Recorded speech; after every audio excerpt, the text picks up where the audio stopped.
Happy people everywhere. Salute to our good brother Frankie Beverly. He's now with the ancestors. Salute to our good brother Tito Jackson with the ancestors. How y'all doing, family? How y'all doing?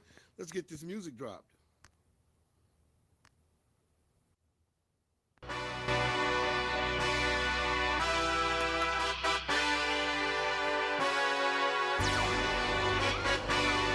Hey,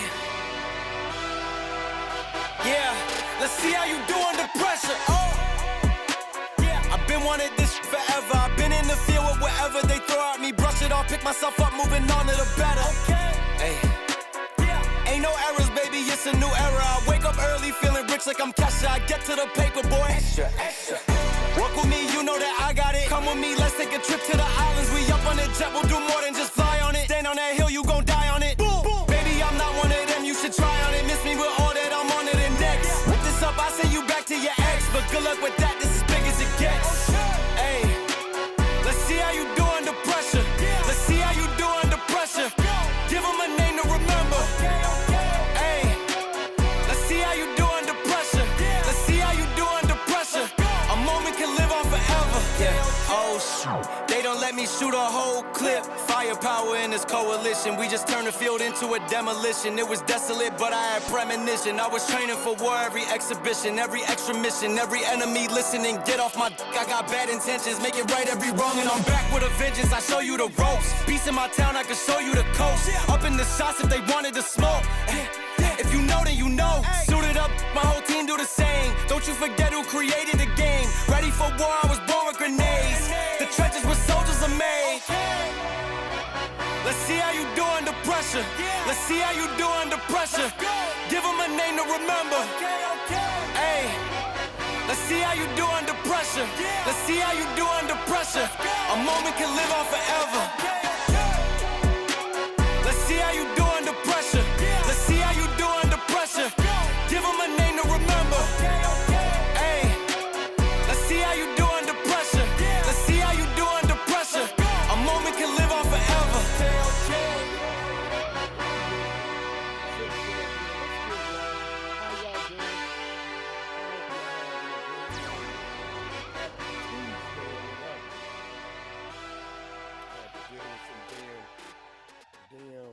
Pharaoh Karen this morning, so yeah, I'm already turned up because I've been having to deal with them beasts all the time. And that's what I want to say to you Haitians, man. Y'all have all this crazy smoke for us. We not the ones out here saying you guys are eating cats or you're eating the dogs. It's the white supremacists. Why don't y'all have the smoke for the white supremacists instead of having it for us, foundational black Americans? We don't have anything to do with that. We're not talking about y'all. We hoping things get better for you brothers and sisters. We don't want y'all to be go out like this, but what we are saying is y'all gonna have to hold your own damn nuts. It's enough of us carrying the weight of all these other groups and nobody giving a damn about us. Y'all gonna have to hold your own damn nuts. We can't be doing all the heavy lifting. We can't be the only ones putting points up on the board. You people gonna have to port as well. And that's not to disrespect you. That's neither here nor there. Let's just stop having all this hate and vitriol for us when we not the ones saying anything. And I'm gonna show you some stories right now, and then you tell me, what do you think after you hear this stuff right here? You tell me, what do you think about what's going on out here? Because I don't really damn know. I'm not in Springfield. But I do know there's a huge influx of Haitians damn near everywhere. And when y'all see me, y'all got a mean look on y'all face. But when you see a white person, y'all start showing all y'all teeth in a good manner, skinning and grinning. That's on guard right there. So don't get mad at us foundational black Americans because we no longer carrying y'all along. I hope you realize y'all got to hold your own nuts because when everybody get over here, y'all know how to make sure y'all, wherever the hell y'all are, whenever you do any type of good, I I'm Barbadian. I'm Tobagan. I'm Haitian. I'm Nigerian. I'm Somalian. Like they got the white boy, the Somalian kid out here who made a soap to help protect white people from cancer. Now, what the fuck is you sitting around? That's what your thought is. As a Somalian person, do you sitting around thinking about how you can help white folks from not getting skin cancer? I'm not saying it's not an honorary thing, but that's what you thinking about? You not thinking about saving Somalia? So the hell with all that shit when these people get over here like y'all ever going back. You're not going back. Stop trying to fucking cat, bro. Let's keep it going because I want to go ahead and get into all this because we want to get into the whole Diddy situation. And I'm sorry, Diddy. Diddy gone. This is it for Diddy. I remember them niggas was laughing at R. Kelly. And they didn't think it was going to happen to them. We were saying the whole entire time that most black celebrities are up for this, especially the males. Especially the males. Think about it. When Oprah Winfrey passes away, her money just gonna go to white people. Do y'all understand that? Oprah Winfrey has no she has no offspring. She has nobody to give that money to. Think about it. Does Gayle King have any children? No.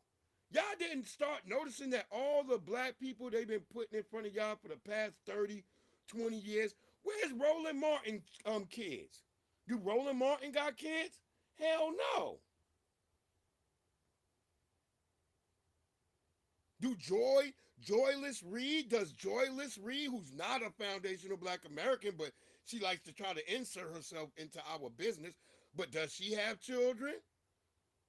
No. Did Gabrielle Union have children? No, she came over there and distorted D Wade kids. And then got this nigga wearing nail polish. Oh, we gonna get into something deep. Some women gonna hate me after this, cause we gonna be pointing the fingers. Cause you know we got a lot of sisters who've been talking greasy, and we don't need us to even be in a tiff. It's not a tiff, but we see we got sisters falling out with their husbands over them not wanting to vote for this non-black woman who's out here playing like she's black, and y'all all want to just accept her. That's when when some black people start telling me they gonna do that, I start looking into your background. That's simple as that. If I stop talking to you for a good minute, no, I'm over there looking at your background. Let's get it going. This is what white people said. This is a real news story. Breaking news. Let it go. Neighborhood crime alert for pet owners in the Springfield neighborhood after really a disturbing incident caught on camera. The owner of this cat tells News4Jax Ashy was attacked and killed on her front steps and then taken Saturday night. And it's fucked up that the cat's name is Ashy. But yeah, they killed Ashy the cat. And yeah, oh my God, man. You cannot make this shit up, bro. And you don't remember, these are people telling you that this shit ain't real. None of these stories ain't real. Who do you trust? I'm just asking y'all, who do y'all trust? Word up for a case of baby oil. Word up. I gotta see his messages. I've been meaning to oh, he's got 4+ messages over there.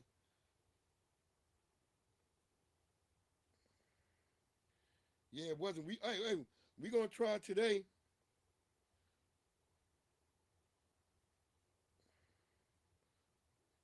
Let me let him know. Try today. But we'll see. We gonna try today.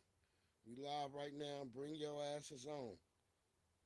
Come through, come through, come through, my brothers. Take your time as y'all try to get here. But we gonna get there. We're gonna get there. Let's finish listening to the story of Ashy the cat. Saturday night. This happened on Red Wing Street near Maine. This comes as Springfield neighbors say several cats have gone. News4Jax reporter Eric Avanier spoke to one witness, and we want to warn you, the details are disturbing. Multiple incidents of in- and outdoor cats coming up missing have one thing in common. They're disappearing overnight. A neighbor who witnessed the latest incident says he pulled out his cell phone and recorded something he could not believe. Saturday night around 11, a suspect described as a skinny man believed to be in his mid to early 30s with a thin mustache wearing all black clothing and black boots was seen attacking a family's cat named Ashy.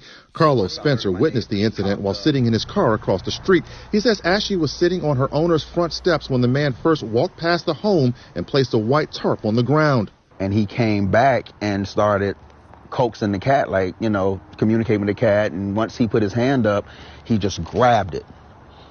Quickly took it down, walked it over here, and just kneeled on top of it. Spencer says that's when he took out his cell phone and started recording video of the man attacking the cat. I was able to film him, bound the cat some kind of way, and put it in a plastic tarp and walk.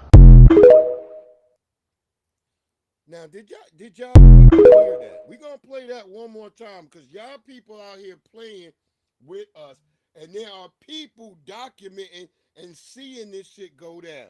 Here we go again. Neighborhood crime alert for pet owners in the Springfield neighborhood after really a disturbing incident caught on camera. The owner of this cat tells News4Jax Ashy was attacked and killed on her front steps and then taken Saturday night. This happened on Red Wing Street near Maine. This comes as Springfield neighbors say several cats have gone missing recently. News4Jax reporter Eric Avanier spoke to one witness, and we want to warn you, the details are disturbing. Multiple incidents of in- and outdoor cats coming up missing have one thing in common. They're disappearing overnight. A neighbor who witnessed the latest incident says he pulled out his cell phone and recorded something he could not believe. Saturday night around 11, a suspect described as a skinny man believed to be in his mid to early 30s with a thin mustache wearing all black clothing and black boots was seen attacking a family's cat named Ashy. Carlos Spencer witnessed the incident while sitting in his car across the street. He says Ashy was sitting on her owner's front steps when the man first walked past the home and placed a white tarp on the ground. And he came back and started coaxing the cat, communicating with the cat. And once he put his hand up, he just grabbed it. Quickly took it down, walked it over here, and just kneeled on top of it. Spencer says that's when he took out his cell phone and started recording video of the man attacking the cat. I was able to film him, bound the cat some kind of way, and put it in a plastic tarp and walk.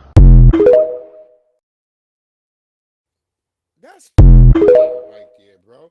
Y'all can't keep lying to me.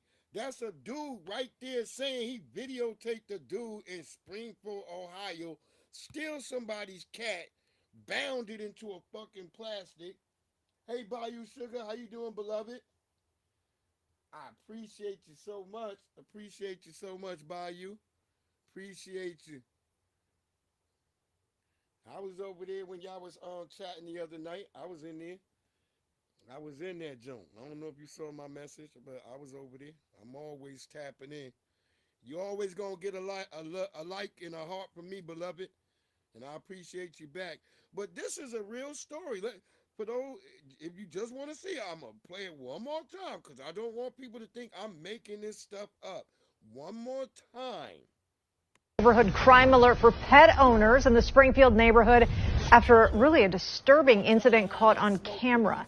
The owner of this cat tells News4Jax Ashy was attacked and killed on her front steps and then taken Saturday night.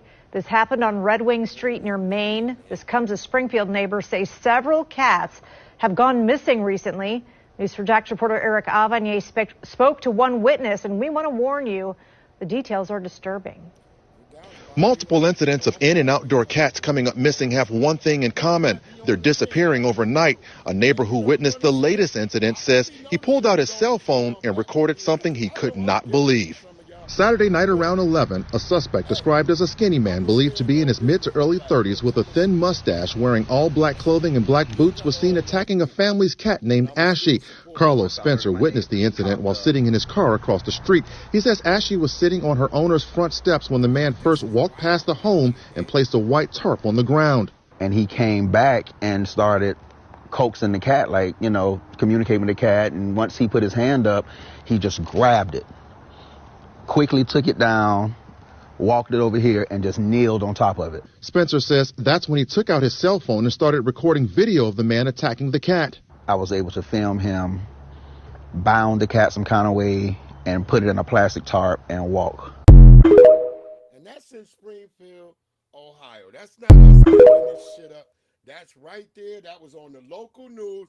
Did the local news not fact check that, or what happened with that? Because everybody always acting like we up here saying something. We're not saying something about nobody. But what we're not gonna do is we're not gonna sit up here and tell no goddamn lies. If the shit is happening, it's happening. It is what it is. You're gonna have to deal with it. Let's keep it going. Since y'all think I'm talking crazy, let's listen to a Haitian guy tell you why he likes eating cats. Don't take my word for it. Let's take his word. So are cats to you are they considered pets or are they considered food to you? Food. They are food to me. Oh. And sometimes when I broke, I sell them to take care of my family. You hear that? He said cats to him is food. See, I had a weird old Haitian talking crazy, and he was on Tariq shit talking crazy last night, and he was like, Black Americans, y'all eat possums and y'all eat squirrels. Well, possums and squirrels ain't nobody's damn pets. Even if there's some black people who still like possums. Hell, I even fry up and stew a damn squirrel. That don't mean I'm poor. We go hunting. There's called a hunting season. For you Haitians who don't get it. We go hunting. And most Negroes who eat a possum, you don't hunt a possum. A possum is either a pest. You got the possum because he was in somebody's shit fucking up their stuff, and that's how the possum got killed. Or you hit the possum. It's roadkill. But squirrels you go hunting for with a .22 rifle. It's not a damn pet. Ducks and geese just out in the pond are not our damn pets. Our cats, though, and dogs, because I don't know, I haven't really heard a dog situation, but our cats are our damn pets. Even if you see a cat hanging out, he don't got no tag on, somebody is feeding and taking care of that cat. That's why it's hanging around. So we don't just go eating freaking cats. Just like it's chickens. When you go to Florida, certain parts of Lower Virginia, there be chickens just running around. You don't see no niggas out there running around hunting down the chickens and eating them. You don't. Not trying to be like, no, it's a cultural thing. You people be eating cats. And let's listen to this guy again. Let's start it from the beginning. So are cats to you are they considered pets or are they considered food to you? Food. They are food to me. Oh. And sometimes when I broke, I sell them to take care of my family. Wow. So you do this because, it is a good thing to be able to take care of your family, right? Yeah, so sometimes when I broke, like that guy, he has like 150 cats. He have a lot of cats. So it can even buy fish like... And let me just say this, because the person wrote on there, we shouldn't judge people, their culture, food, traditions, etc. Can y'all people stop using the word judge? Because when you have a judgment against you, if some of you niggas understand what words mean and what a judgment mean, or if you're judging someone, you have to give down punishment. We're not saying punish these people. We're not saying anything. We're saying just the opposite. If there's some reason they can't afford to eat regular food, then that needs to be something that the government who brought them all in here. Because we can't just have y'all saying, hey, man, we like to eat cats, and now the government is serving up cats to you dudes. And some of y'all gonna get mad when I say this, but you can go and look. Lots of Koreans like eating cats and dogs. But we don't make a space for them. If they doing it over here, they're doing it illegally. We don't make no space for them to just sit here and eat cats and dogs. So y'all can be damned with all that cultural shit. When you get over here to America, you're supposed to cast off that third world shit. Leave that shit home. It wasn't productive when you was at home. That's why you had to get up and flee. Don't you think about it now? All your so-called shit you call your culture wasn't productive. That's why y'all had to flee. So I just had to talk about that dumb comment. And ain't nobody trying to give y'all punishment or dish out punishment. What we're trying to say is you need to cast that shit off. This is Kamala Harris, Joe Biden's fault. Because you're supposed to be teaching these people. And you know, normally when you came into this country, you got put somewhere where they knew they was going, you would be Americanized. And you were never put over there in large numbers. Because if you stay in large numbers, then y'all not going to break out of your culture. So they just put 20,000 freaking Haitians in Springfield, Ohio. And yet, the cats are disappearing. And you think they're going to step out of their culture when there's 20,000 of them? Man, y'all motherfucking crazy, boy. I got a bridge to sell you niggas. Just, y'all niggas DM me, nigga. I got a bridge for you. Yep, I got a bridge. Let's let them keep going. Like 400 Ghana cedis, 500 Ghana cedis with Kinky. Always giving them food to eat. So when he broke, he can sell 3, he can sell 4 so that he can take off his family and his life. Yeah. That is what people were doing here. And that's the thing too, because, you know, me being from the States, sometimes people are like, oh, you should never eat cats or you should never eat dogs. And it's like, you've never been in a situation where you've had to sell an animal. You know. You go to the supermarket. I wish more people would travel and be more open and realize what you think is a pet, other people see as food. And you can't just, oh, these are bones. I don't rock with chicks like this, because you hear her voice, she sounds like she smoke a bunch of cigarettes too. No, sis, you don't go around to travel to see what people and want that as your culture. You travel around to see and say, ooh, I don't want that in my culture.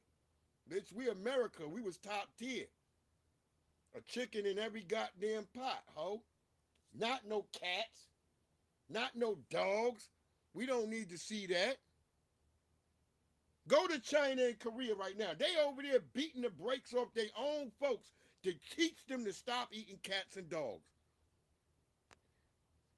The legend, my God.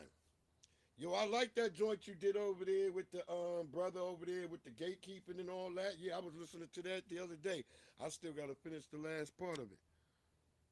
I appreciate you on that, brother. That was a good joint. But I'm just sitting here playing this to let y'all know. It's not me saying that. You got white folks saying that. You got a Haitian saying that he eating cats. And I'm not saying anything else. All I'm saying is, man, if it's that bad, man, y'all need to come up. You got to get a come up, my brother. Y'all got to come up over there. Because ain't no way y'all should be sitting there eating no damn cats. Not in 2024. You dig what I'm saying? I don't know what the hell is going on over there. But y'all better figure it out real quick. Because we don't got time for all that shit over here. You know, that's the problem with, like, just pushing people into our environment without them motherfuckers being Americanized. Your ass need to be Americanized. You can't just be coming up in here like that, bro. Just can't be coming up in here. No disrespect to that brother. I don't want him eating cat meat, but good Lord. And you can't just eat people pets. And for you Haitians out there talking about, oh, Americans, man, y'all eat motherfucking possums. Y'all eat squirrels. Nigga, once again, I'm going to tell you again. A possum is just roadkill, nigga. That's something niggas might pick up. You might get it on the side and cook it up if you got family in the South. Nigga, we hunt squirrels, nigga. Even up here in Virginia, you allowed to hunt a damn squirrel with a 22 rifle, nigga. They have a hunting season for fucking squirrels. And squirrels taste good, nigga. I don't know what a cat tastes like. A squirrel tastes just like a rabbit. Especially if he living out in the woods. I wouldn't eat no squirrel that's around these houses. I would never eat one of these squirrels. Them niggas be eating Popeyes. They be eating cheeseburgers, McDonald's, all types of foul shit. Cigarettes, you name it. I would never eat a squirrel that's around like a house or apartment complex. Nigga, when we go get a squirrel, we go out to the woods.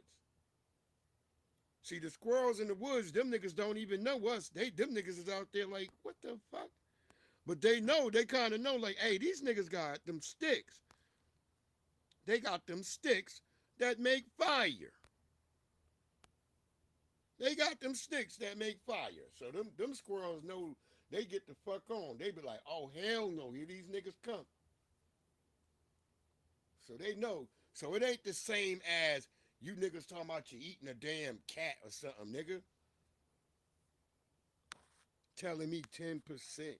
That dude said if he broke and he can't get no food on the table, nigga, it's cat for dinner. Did you see that, Legend? Or do I need to play that again for you too? I don't know if I got rid of his shit. I'll bring it back up. Now, listen to this right here. This is a dude on the Capitol grilling. I'm trying to tell you, these people are coming into this country because they got an app and shit that let them get in here. Hell no, we ain't eating no cat. That's what I'm telling niggas. I don't care how hard it get, nigga. I'm not eating a cat. I'm going to get out there and we going to figure this shit out. We going to I'm going to run that back. I'm going to run that right back. Let me get through this joint and then we going to run that back. Now listen to this dude as he's grilling a chick and they tell him like, hey, there's an app to send these people over here. They got a fucking app for them. This is crazy if you're not aware of this. Doing though, in January of this year, you rolled out a new phone app called CBP One, an app for a cell phone. I've got a picture of it behind me here. This phone app allows, and I'm going to quote from your own fact sheet, it allows, and I quote, non-citizens without appropriate documents for admission to schedule an appointment to come to the border. They can now go on their phone and schedule a time to come to the border and then be admitted. And you identified 7 separate border points of entry where they could come. 5 of them in Texas, 2 of them in California, 1 in Arizona. It's like a concierge service for illegal immigrants. My question is, you didn't think the border crisis was bad enough that now we're going to have an app that allows illegals to schedule their appointments and come and be admitted to this country? I mean, just crazy. These niggas is like, hey, nigga, I want to come on Wednesday, nigga. America, you gonna let me in, nigga? I already put my order in, nigga. I mean, this is just how they doing us. And then they want us to keep on sitting here footing the bill for these people. The hell no. We done. That app probably is paid for with taxpayer money. Remember, nigga, when they so-called gave niggas a stimulus? Nigga, you had to pay that shit back in taxes, nigga. Don't let these white folks play you out here. When there was so-called an alleged stimulus, every nigga who got it had to pay that shit back in taxes. Or you was one of them niggas they lined up and took your ass to jail. Stop playing with us.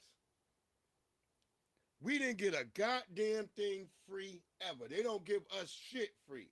You got niggas right now. If you don't pay these taxes, nigga, they coming to take your shit. They coming to take your motherfucking shit. Don't let these people play with you. Now let's listen to this dude talk about him eating cats again. Cause that's wild crazy. And this ain't me, this is a Haitian guy. He's a Haitian. Let's listen to him. So are cats to you considered, are they considered pets or are they considered food to you? Food. They are food to me. Oh. And sometimes when I broke, I sell them to take care of my family. Wow. So you do this because, I mean, it is a good thing to be able to take care of your family, right? Yeah, so sometimes when I broke, like that guy, he has like 150 cats. He have a lot of cats, so it can even buy fish like. Yo, did that nigga sound like he was jealous? He was like, "Hey, that nigga's got 150 cats." Like he's upset that niggas got more cats than him. Nigga, you don't be eating no damn cats. Like cats don't even reproduce like that. Cats be having like 2 to 4 to maybe 6 little fucking kittens.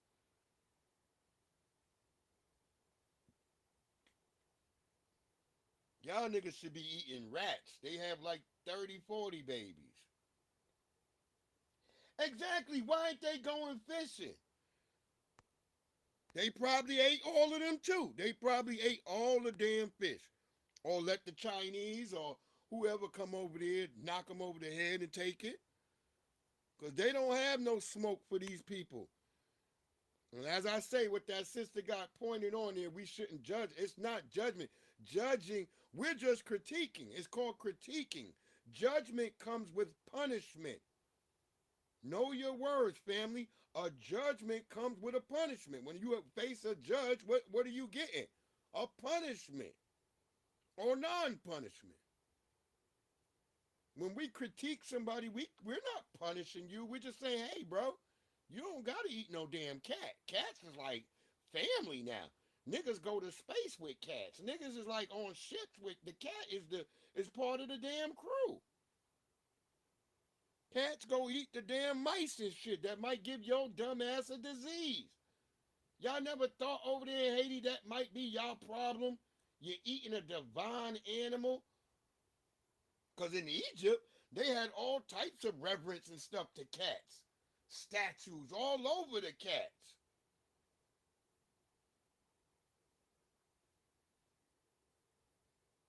So you eating a divine creature and you sitting up here talking about it's food. It's food to me. Like 400 Ghana cedis, 500 Ghana cedis with Kinky. Always giving them food to eat. So when he broke, he can sell 3, he can sell 4, so that. See, he over here talking about other people getting fed food. Exactly. You know how black people treat our animal. The cat going too, nigga. White people just leave their cat home. Like, Fluffy, I hope you survive, Fluffy. I left you 4 days. Your automatic food tray should be feeding you. Not thinking that power could go out or anything. Black people take their cats with them. And black cats don't even got to be told what to do. That's the difference between us. We raise our cats so close with us. The cat ain't got to be told, hey, nigga, don't go over there, nigga. That's all you got to say. Get your ass over here, and the cat come running over there. Black animals are, when you raise with real black families, the black dog and the black cat got the best life of all the pets. Y'all be thinking white pets got the good life. No. You know when a white pet might get taken care of when he about to damn near die. The white people like, oh man, fuck dude, it's $3,000 for the surgery, dude. But they'll always find that money. They'll do it. But you've been telling the white folks, hey man, something wrong with your dog for like months. And the white person just like, no, she's okay. Sometimes they don't never listen to us. That's what I'm trying to tell you. Like when you dealing with white folks don't ever listen to niggas. You right, the legend, your cat responds like a dog. Black people, animals ain't fucking around. They already know the program. Our animals, look, I done seen black parrots. I done seen black iguanas that live with black people.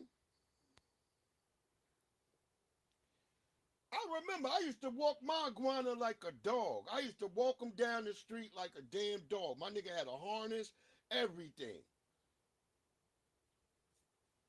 Everybody used to love him. You know what's the wildest shit? The Latinos will always pull over and try to offer to buy him from me because they wanted to eat him. I was like, what? I remember they used to come and say, hey, I'm like, nigga, he costs, nigga, I paid more than that for him. They're like, oh, no, we want to eat him. I'm like, no, nigga, you can't eat this iguana, nigga. Get your ass out of here. He's damn, that was a Latino, too. I remember one day I had to come and chase this nigga. This before we had our fences up in the backyard. They were just putting the fences. And I had left my iguana out in the tree. I come back outside. I see a motherfucking Latino, one of the diggers who be cutting the grass. This nigga's up there trying to get my damn iguana out the tree. I'm like, yo, get your ass out of here. So all these people coming over here, they got some weird cultural shit going on with them. And we can't just be letting them come. This is what I'm trying to tell y'all. They mean to turn the country into a third world country. And it's going to be fucking bonfires everywhere.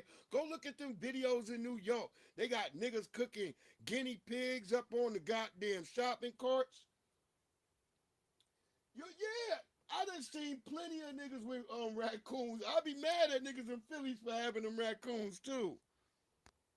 The last thing we need is a damn raccoon with a damn switch. The last thing we need is a raccoon with a motherfucking switch. I posted a video, I told niggas on my Instagram, I posted a video showing niggas raccoons driving a car. So don't miss me with that. Even the police was shocked when they managed to pull the car over. Because the raccoons actually pulled the damn car over. And them niggas jumped out the window. Wildest video I ever seen. The police they didn't think it was just raccoons. They was like, wait, the car pulled over. It kind of didn't stop and shit. It kind of like slid into the barrier. But then he saw the raccoon. He thought they were people at first getting out of there. He thought it was kids at first. Then as he get closer in his body cam, you can see it's clearly animals. Word up.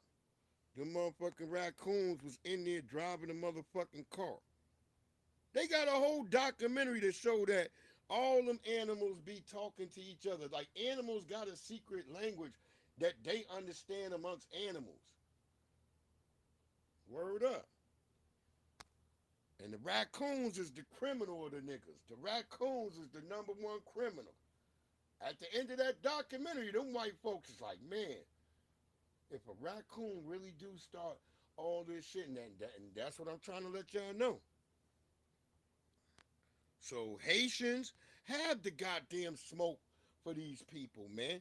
And have the smoke for this dude, this Haitian dude who talking about eating cats. Let's keep it moving. So y'all remember, like, this is another thing that's big on me why I can't fuck with Kamala Harris. You know, the $600 rule on your Cash App, your Venmo, your PayPal, all that shit come from Joe Biden and them.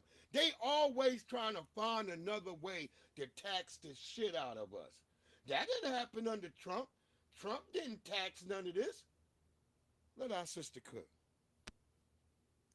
So if you're listening to Kamala Harris's new interview that she's doing in Philly with ABC, she talks about how her mother's best friend had a small business and she's saying, oh, I just love small businesses and what they do to the community and all these things, right? But remember what happened under Kamala Harris and Joe Biden's administration. And y'all, their administration is still going on, so don't let her fool y'all. If she wants to do anything, she can do it now. But back to small businesses. What did Joe Biden and your girl, Kamala Harris, do? Remember during the pandemic when everybody was forced to stay home and people lost their jobs because they didn't want to get the boom boom juice? Which was mandated. Even our servicemen, they were.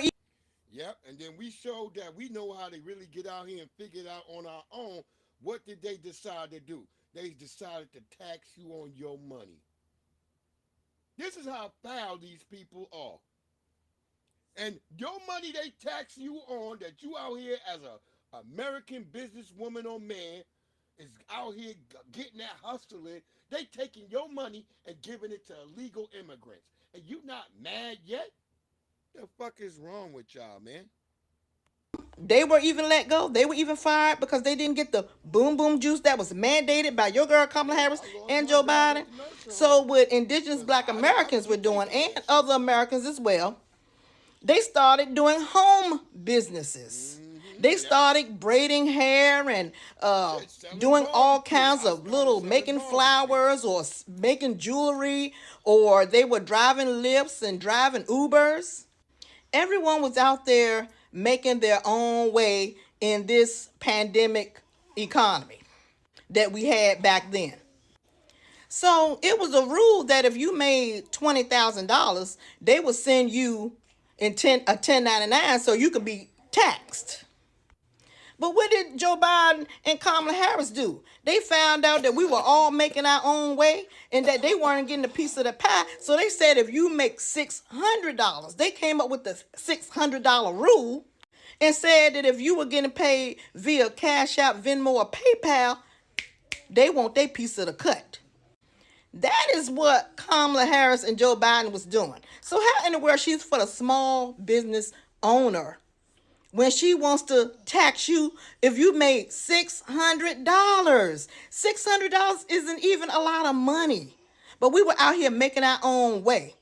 Okay? We were not sitting here waiting for the government to open up.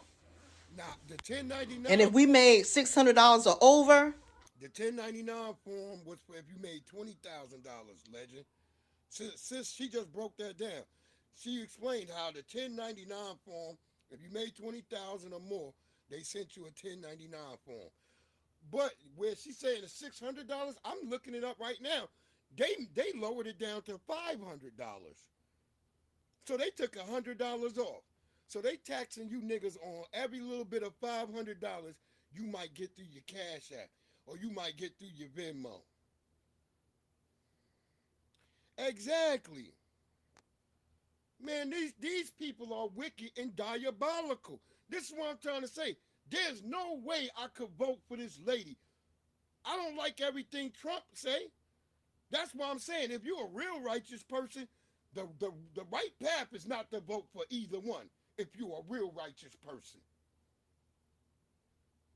I know some of you niggas ain't self-righteous because you ain't never been righteous to your mama. You ain't never been righteous to your daddy. So you don't even know what the term self-righteous mean. When your mama and daddy was down, you kicked them. You don't even care where you come from. You don't even have a covenant with your own self.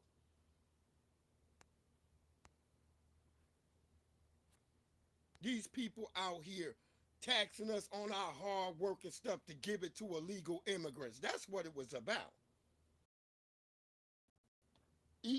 That's why they want these people around us. That's why they make it like it's a stigma. Look, you can't even count immigrants no more. Under a Senate Bill 394 or some shit like that. That's a bill that says you can't count the immigrants and you can't even register their crime. So we got all this crime going up all over the country and they don't want you to know where it's coming from. They playing in our face, man. You better, it's gonna get worse. If this woman get in, y'all niggas can call it a wrap. You might as well start building a wall around your house.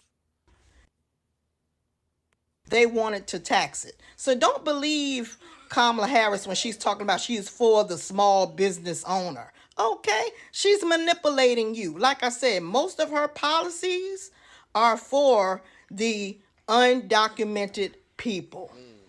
They have done everything to keep us working, spinning around on this wheel, while they send all our money to war. That is what they've been doing. Vote right. And I'm listening to sis. I'm like, damn, am I supposed to be saying undocumented? Because you know I'm so I don't follow shit that the dominant society tell me to do. I don't give a damn about your pronouns. I had a white girl get angry the other day. I'm like, bitch, I don't fucking know you. The fuck away from me with this shit. That's when my job come out sending some paper talking about they gonna have to put out sensitivity training. Fuck all that training. Y'all not gonna indoctrinate me with no more of this bullshit because you want crazy weirdo white people to fit in. Cause that's what it's all about. White people are the weirdos. All of them. All this tattoos up your neck and all that. Your black ass still can't get a job with a tattoo all up on your neck and on your face. But I see white people with jobs like that in the bank. I was at the bank. I seen a bitch looking like the bitch that hung out with the Joker. She got red hair on one side, blue, and the Harlequin bitch. And she's working behind the goddamn bank counter.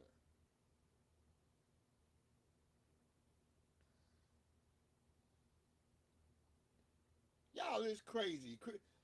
Man, ain't that girl, is she out of jail? The chick that was with Blueface or Bluehead or whatever that dumb Negro name is? Christiana, the young chick from out in Baltimore with the damn tattoo on her face. Is she out of jail? And did they get the baby back? God damn. Like this morning, I'm at work. I'm sitting there and I'm looking at this sister. She done shaved. She a big old big back. She done shaved her head bald. I'm looking at the sister. Her daughter's with her, but her daughter's in fucking like a fucking bonnet with like a sort of see-through top and pajama pants and fucking Crocs. And I'm like, I'm looking at, they wondering why I didn't like respond to them. So I waited till I got to the side to them. So I said, sis, I'm just gonna be honest with you as your fellow black brother. Take a look. I said, I just want y'all to step out here real quick. Now, I don't want you to be embarrassed. I said, sis, just look behind you. And the chick looked, and she saw how all them white folks was looking at her daughter. Yeah, word like a straight up. She was marching like goddamn Silly from The Color Purple when Oprah did it. Pushing people out the way. I said, now look at how them white folks looking at you now. They were shocked. I guess they be so loud and crazy with them bonnets on, they don't never think nothing. And I'm like, girl, look at them. He said she marked up like a subway. God damn. So they ain't even all good tattoos. That's what you saying. If you said she marked up like a subway, that means, shit, all the tattoos ain't good. Because if you seen a subway, half the graffiti on there be trash. It be busting niggas trying to, it usually be busting niggas come and try to mess up the good graffiti. That's what it be, buster ass niggas. I used to see the trains in motherfucking Philly. You come up that motherfucker, what is it called? The strawberry, what's the name? Cause y'all got the strawberry shit. I think that's what it's called. It's some type of fruit. I remember I was on that shit, and I had to get on that shit to get to Amtrak. Me and my man, and then we took the train from Philly. We took it to Middletown, out to Middletown, Pennsylvania. Cold as shit out there. Middletown, Pennsylvania, cold as shit. That's next to Harrisonburg. Ain't nothing but a whole bunch of mixed light-skinned niggas out there, angry as hell.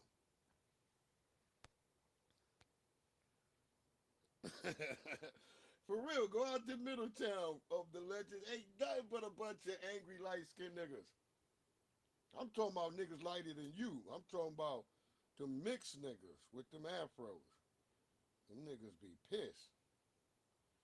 And I figured it out because they way out there. It's cold as a bitch out there.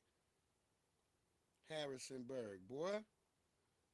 I said, shit, I ain't never coming here again.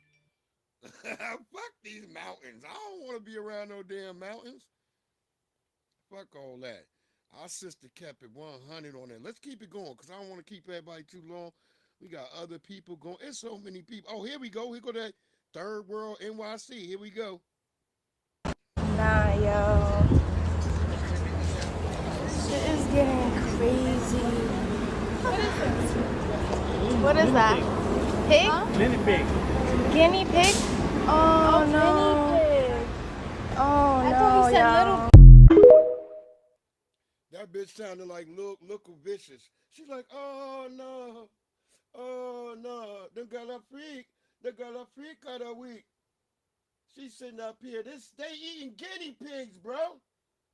What the fuck, yo? This is in New York, y'all. There's no way, man. There's no way y'all telling me that this is normal behavior, bro. They got the sneakers. You know all them J's is fake. I'm pretty sure them sisters, they only got one night box, nigga. And none of those nights come in that red box. None of them that they got up there. J's do not come in a red box.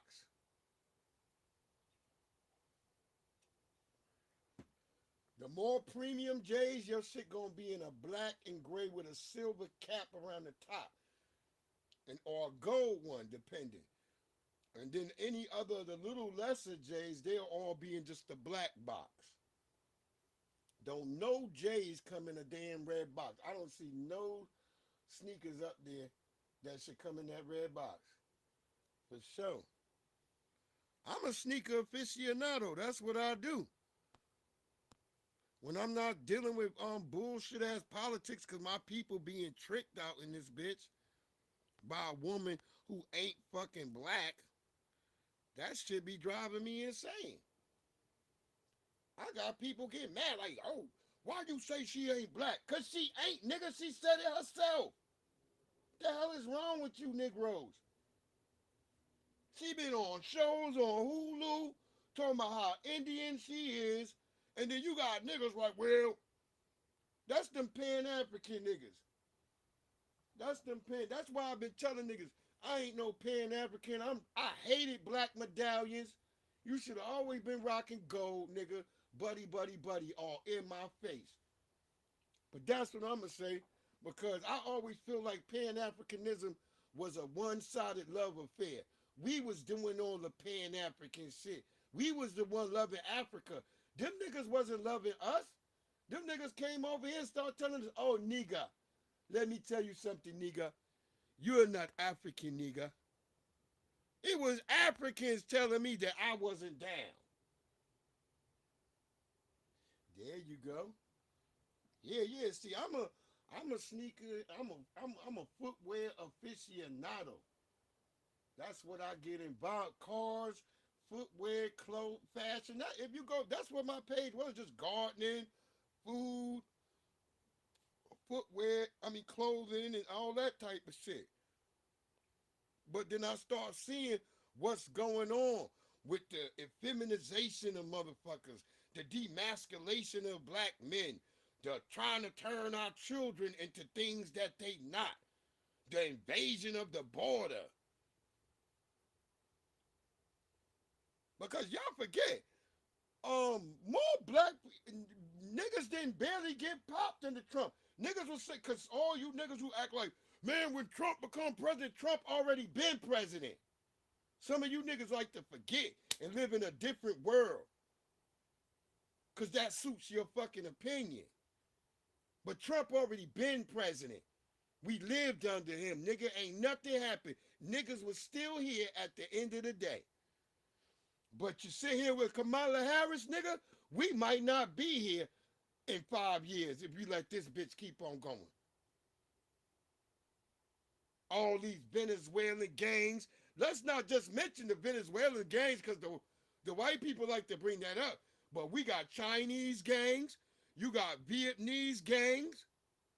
Cambodian gangs. Chilean gangs. Peruvian gangs. Brazilian gangs. All of them are in here trying to kill us, push us off our turf. You know, there was a story of a sister in Chicago the other day. A church sister. Now, this is how I know it wasn't no regular niggas on the street, because they said it was a church sister. And The brother him said this is a spot there, and all the people described it. This is a spot that people who from 40 years ago in Chicago, this is where everybody go hang out. It was a parking lot, and some just random niggas just came out of the dark and started shooting at everybody. Those are them damn gangs, man. Those are them damn gangs, bro. Ain't nobody gonna tell me no lie that this ain't the same fucking people. It is the same people. They've been given orders by the Democrats and the neocons to push us off the turf. But see, what the white people don't really understand is that they forgot. Nigga, we a different type of nigga. We've been dealing with white people so much in the terrorism of white people that we're not afraid of any type of terrorism. You see what I'm trying to say? That's why when we see an Arab nigga or a nigga with a long ass Afghanistan beard, we stare that nigga down. We be like, nigga, we make that nigga uncomfortable. Yeah, nigga, try to grab that bomb, nigga, under that dress you got on, nigga. Them long ass pajamas. Bust your ass out here in these streets. And people act like, oh, the niggas, the FBA niggas in America, they are so xenophobic. They are so hateful. Nah, nigga, we just checking this shit. Because we done went through the one big nigga phase with all you Africans and Caribbeans.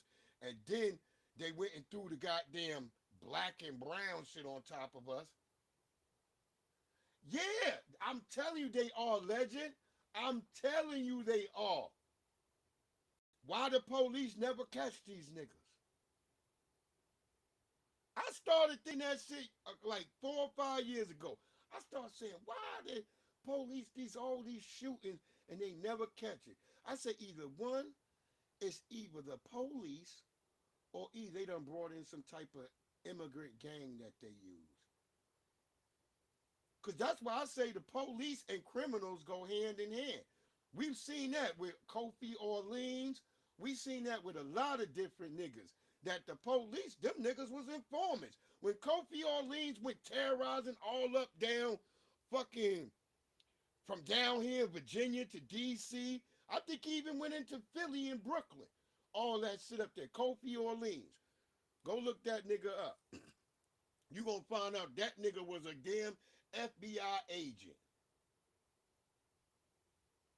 I remember the night when I saw the DC shooter. I thought that nigga was gonna get me, huh? I saw the DC shooter. When that nigga, the DC sniper, when that nigga was shooting niggas, I looked right at that nigga, right in his eyes. That nigga looked at me too.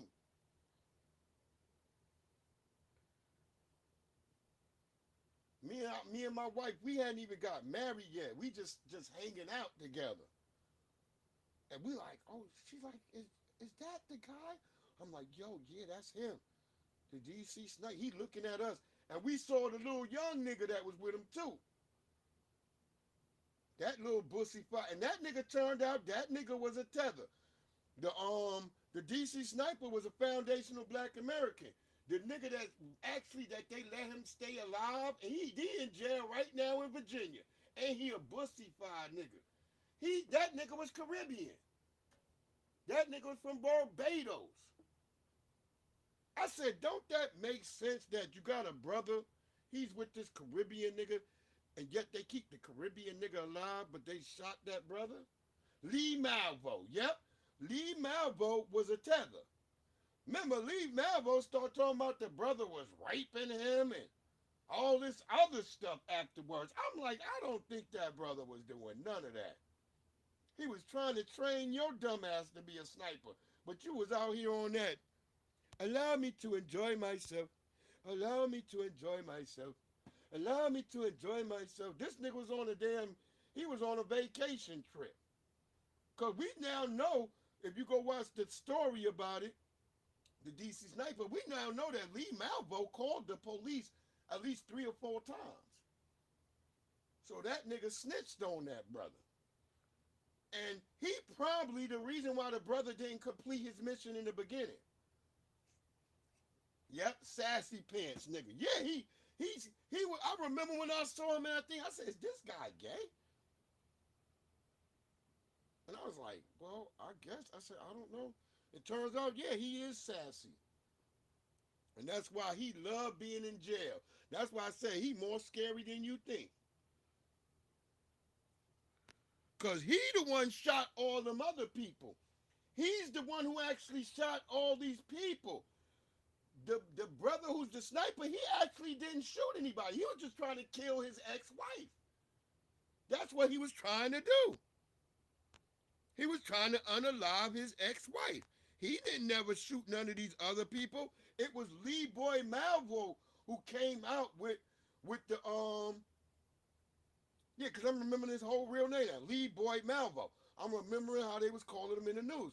He was the one who said, yeah, I told him like, well, maybe if we make some distractions. Because the one day he almost got the bitch, he missed at the gas station. I remember it was niggas wearing army helmets, flat vests. Yep, he probably is. He probably is the legend. I'm trying to tell y'all, man. This shit don't. We be sitting up here like don't thinking they ain't infiltrate all our society. They have. COINTELPRO is real. COINTELPRO is a real thing for all you niggas out here who don't believe it.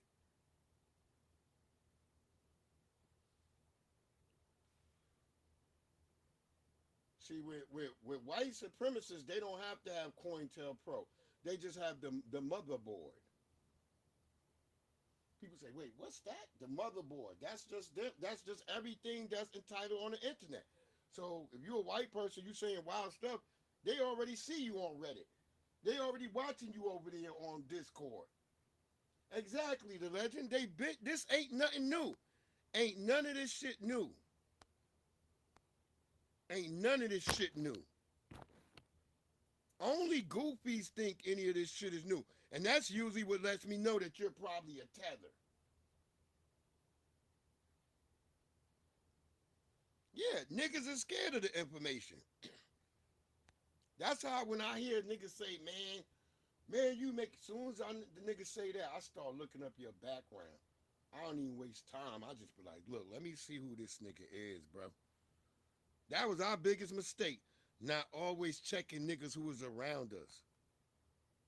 Because, that's just how we are. We are nice, loving people. We don't just be up here.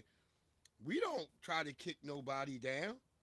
That's just not what we do. We got a lot of shit to get to, but I want to get to my main grits and gravy real quick. I'm going to go ahead and go with Trump and then Diddy. Because all this shit is crazy. The Trump shit, yeah, this white guy apparently, he was in a Jadion video threatening Jadion and him about, trying to get some young brothers to go and crash out for Ukraine or some shit. Hold on, I'm about to show you this shit. Yeah, we gonna get this nigga in there. Cause these people are crazy. Yeah, we always, the cowards there you go. See, I always say that when they hit us all, when the 90s, when they hit that crime bill, and they took all the alpha males out the neighborhood and left all the beta male niggas behind. That's what happened. It's the same way, sort of like, I know some people don't like to hear this, but the white folks that got disappeared during the goddamn during freaking World War II, those would have been the white people who would eventually be like, yo, enough of this racism. Those would have been the white people who would have been like, you know what? Enough of this racism. But what happened is all the strong white males who were confident being a white man, and because when you confident, you don't have fear of things. So they went to war and all them niggas died. What was left behind was all the beta male white men. Yo, I believe it. I believe it. I feel like they do a purge on white men through warfare. They say, oh, we got World War One. Let's go kill a whole bunch of these men that might actually change the world for a better. Then we need World War Two. We got more idealists. Let's get rid of these idealists. Then we got the Korean War. Get rid of more of these damn idealists. These niggas who might be in the way of us having our dream of forever war. Then we got to have the Vietnam War. We got to kill off some more niggas. Let's keep them going. Then it's been war since Vietnam, nigga. It's been war consistently. America been in a war since Panama, Grenada, nigga. Let's keep it going, nigga. My uncle was stationed in goddamn Chile. I didn't even know that why there was a base in fucking Chile. That's where he got motherfucking that dengue fever. Yep, all of them. All of them. Continuous war. And it's been war ever since. I don't know why niggas don't know. All through the 90s, it was war. Serbia, Iraq. Just war. All the time. Panama. All these places. All of these places. Well, we're going to talk about the attempted assassination of, your boy Trump. I think that's why they want to stop Trump. Because remember, they lost a lot of money when Trump wasn't going to war with all these niggas and wasn't posturing militarily. Niggas forget, Trump was punking all these leaders. Trump was like pushing niggas out the way. Go look at all them other videos. Trump was like, man, get your pussy ass out the way. I like that shit. Trump had niggas scared of America. That's for sure. Well, the Ukrainians have a right to fight back. I don't do paper, though. I don't care if you do paper or not. I'm looking for revolutionaries. I'm looking for people who want to take this whole system down. Bro, I'm a veteran. Like, do you need me? What kind of veteran are you? Bro, I served in Nuketown. Well, I think it's better to serve and fight in the powers, fucking over the system. Bro, give me a Glock and a Hellcat. Take a look at this. Bro, but I don't do paper, though. I just told you that. Dude, then get away. We don't need people who aren't serious. If you're not serious, I'm serious. See, he trying to set them niggas up. Here, this, put your name on this paper, nigga. I don't need no damn paper. Bro said, give me a Glock and a Hellcat. What the fuck you want me to do? Yeah, exactly. Trump is a businessman. Trump ain't got time for all this dumb shit. Trump trying to get this bread. That's why we always seeing money. Niggas act like they wasn't seeing no money. Fuck out of here, man.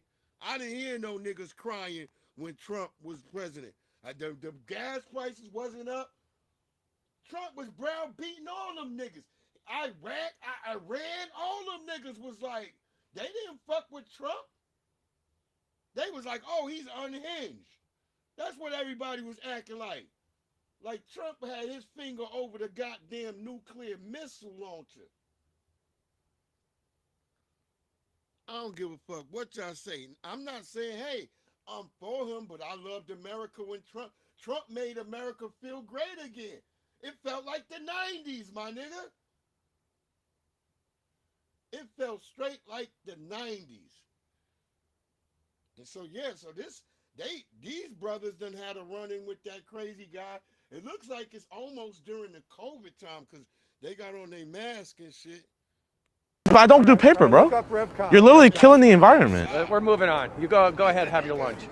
No, bro, I'm going to class. Go to I'm a class, scholar. then. Go to class. And so he's up there trying to antagonize these young brothers on. Talking about, I want a revolutionary. I want a revolutionary, dude. What have white folks ever done revolutionary? Just tell me first. Because I'm going to tell you where you lying. Because the first people to take action against the British up in Bunker Hill and all those places were brothers. Crispus Attucks happened to be one of the first to die. Because it was black men who took up arms first. Don't let these people be lying to y'all like white people. Have you been at your job? You ever seen your white counterpart stand up to the boss and ask for anything? Have you ever, nigga? I'm just from a working standpoint. We're not talking revolutionary. Have you seen the white person ever challenge the boss? I'll wait.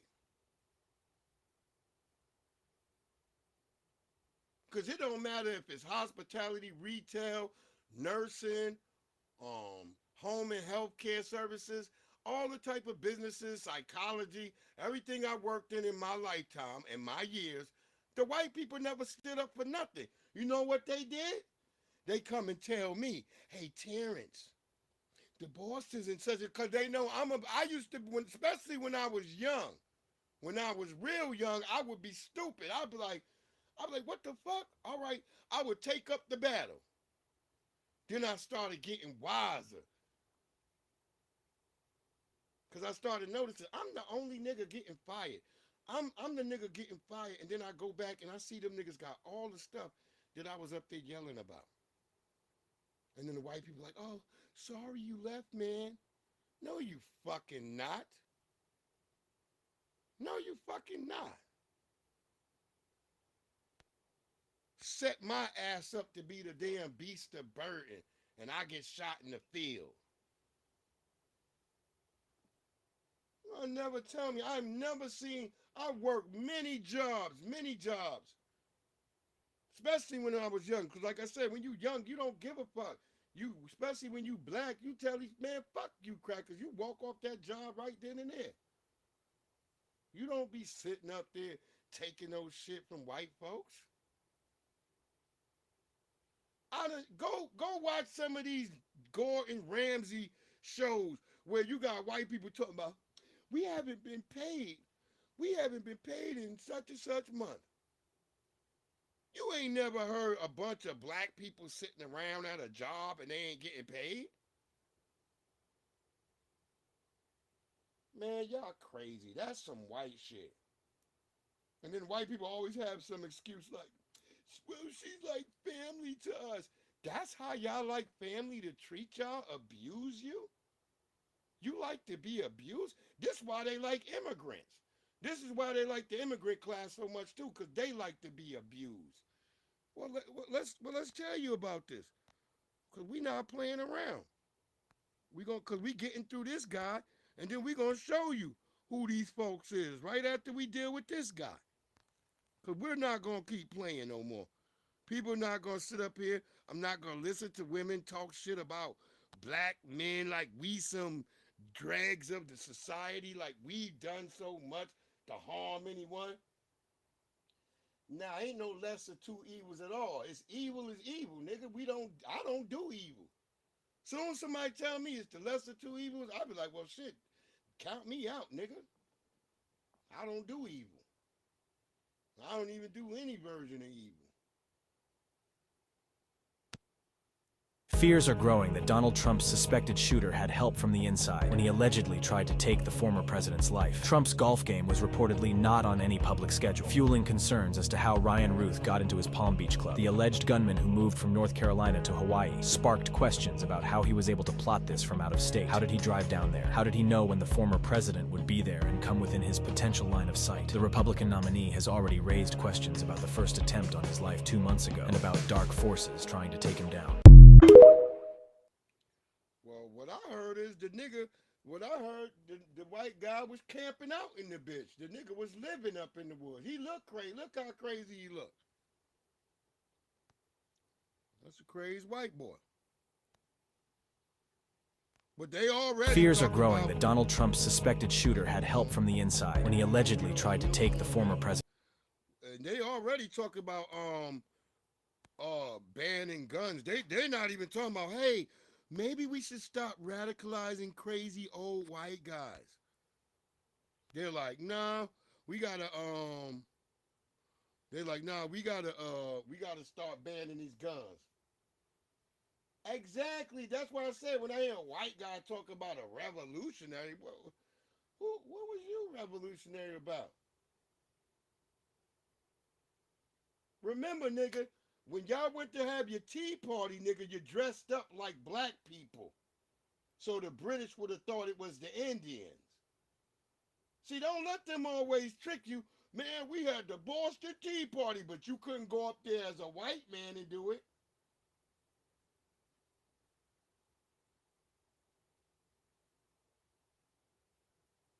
See, remember that. Don't you ever let them play with you like, oh, well, that was just a clever disguise.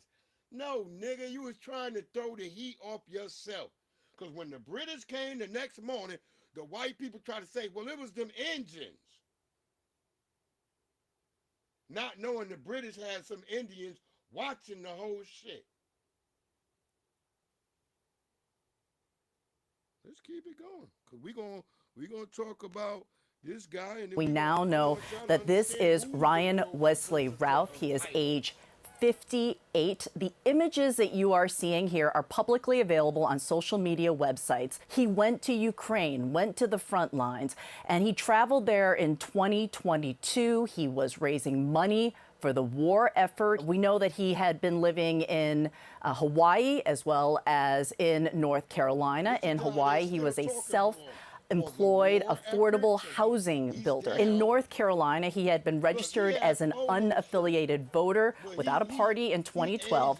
He voted in the state's Democratic primary in March of this year, according to the North Carolina State Board of Elections.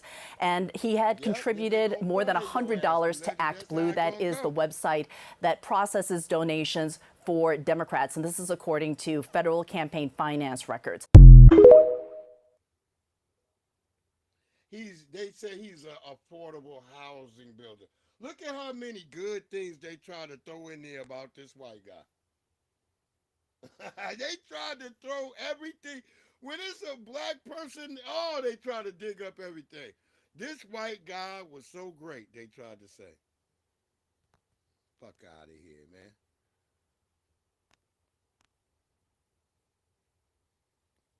We're going to get to another video about him, but I want y'all to get to the propensity of violence. Here they go. Listen to this shit right here. I bet you never heard this shit. And them same people came over here, so pay attention.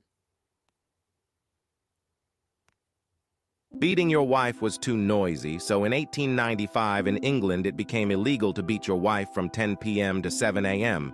Any other time it is permitted to beat your wife. Look, nigga, don't wake me up in my sleep and don't disturb me for my breakfast. But you want to whip that bitch anytime after 10? I mean, you can whip her before 10 p.m., but not after 7 a.m. From 10 p.m. to 7 a.m., those are quiet hours. But after that, you can whoop that bitch ass all day. After 7 a.m., you can whoop her to 10 p.m. Who makes a goddamn rule like that? But a nigga who fighting his perpetual enemy. And that's why I said black people dumbass should have been stepping out of this. Because the real fight is between the white man and the white woman. They've been perpetual enemies. That's why they bring feminism, all these isms. Y'all never notice all these schisms come with them? Communism, racism, capitalism, fascism, separatism, all these isms. All these damn isms, and y'all niggas still don't get it. That's right. Yeah, they both. It don't matter. But I'll say that if you was going to say anything, if we were going to talk lesser evils, Trump would be the lesser evil. If we was talking that. But I'm not going to vote for evil. That's why I say I'm going to vote for the couch. Let God sort this shit out.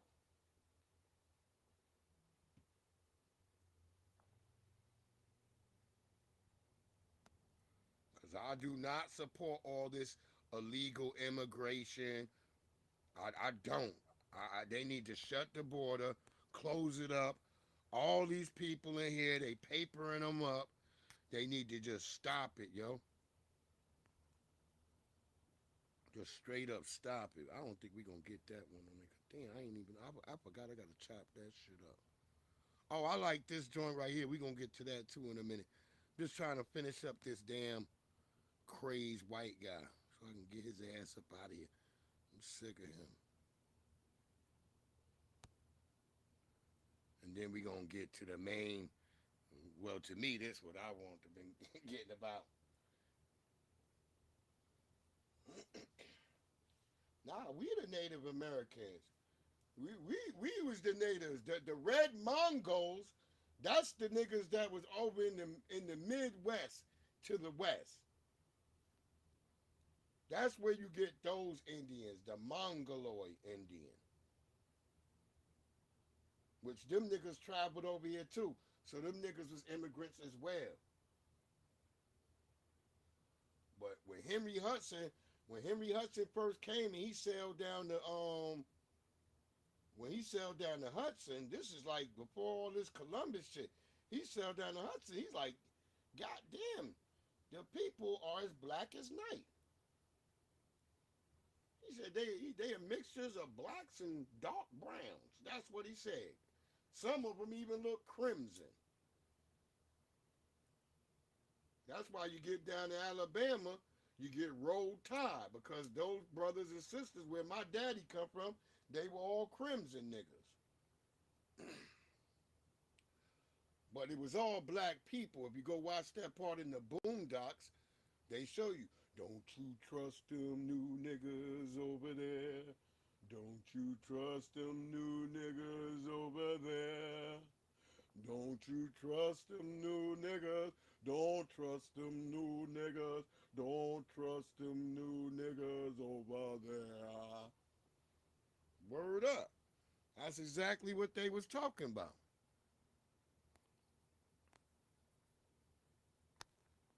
Because, see, they had to make being black a crime. This is why I always tell people, you can't possibly in your mind believe that these people actually killed all these people. Now we even playing with ourselves on that point. We even playing with ourselves on that point.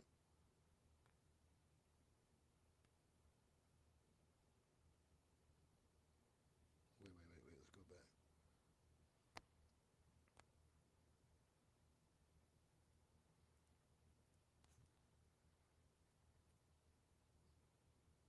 Okay. Just trying to get my little indie on it. Yeah, them fake smiles be off like a motherfucker. They be trying to play us. They been playing us for the entire time. I've been saying this. Like, we watched the degradation and deprivations of our communities because they withdrew tax dollars and money like that from us. That's why we went through what we went through. Now we watching them give our tax dollars to all these other people. And then we supposed to just sit here and be like, oh, okay, yeah, the government took away our tax dollars and took away money from us, but now they give it to other people, but we supposed to just sit here and be like, what? Man, fuck all that. Let's get through this white guy. He already... We need 100,000 people here fighting. This square should be filled with thousands of people from every country. We've only got 50 countries represented. We've got 190 countries. So obviously we're missing 140 countries. So that's unacceptable. So, you know, every representative, every civilian from every country needs to come here. You know, this is an indictment of every civilian's... And remember, another nigga's evil is another nigga's good. So when you hear, and I don't like hearing white people telling who should do whatever, nigga. This should be a battle just between white folks. Stop asking everybody to sit here and carry your damn burdens, nigga. This ain't World War II, nigga. Russia ain't that such a great evil like the Nazis, nigga. We didn't have to even get involved with Ukraine.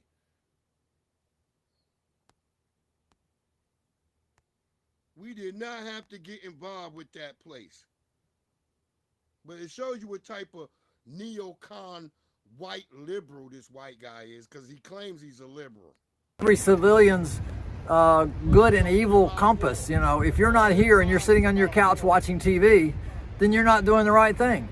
You know, this is about caring and kindness and loving and altruism and everything that's good in the world. We need to show Putin that generosity is what runs this world and not cruelty and terrorism. Where the how you know he a white man. Generosity. What generosity, nigga? The generosity y'all give to immigrants and others other than us? Remember, we just had that judge in Detroit just got removed from the bench because she said, oh, if you are an American black, you just a lazy piece of son of a bitch. But if you're an immigrant, you're okay. You're a good person. So that proves to me that white people want these beaten down immigrants over us because we tell white people to go suck a dick.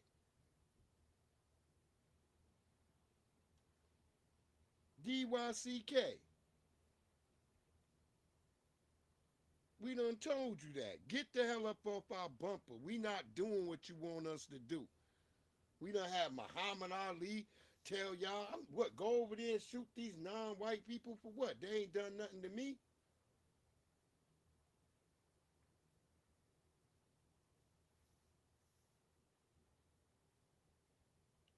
These people are crazy, man. This guy needs to get the hell up out of here.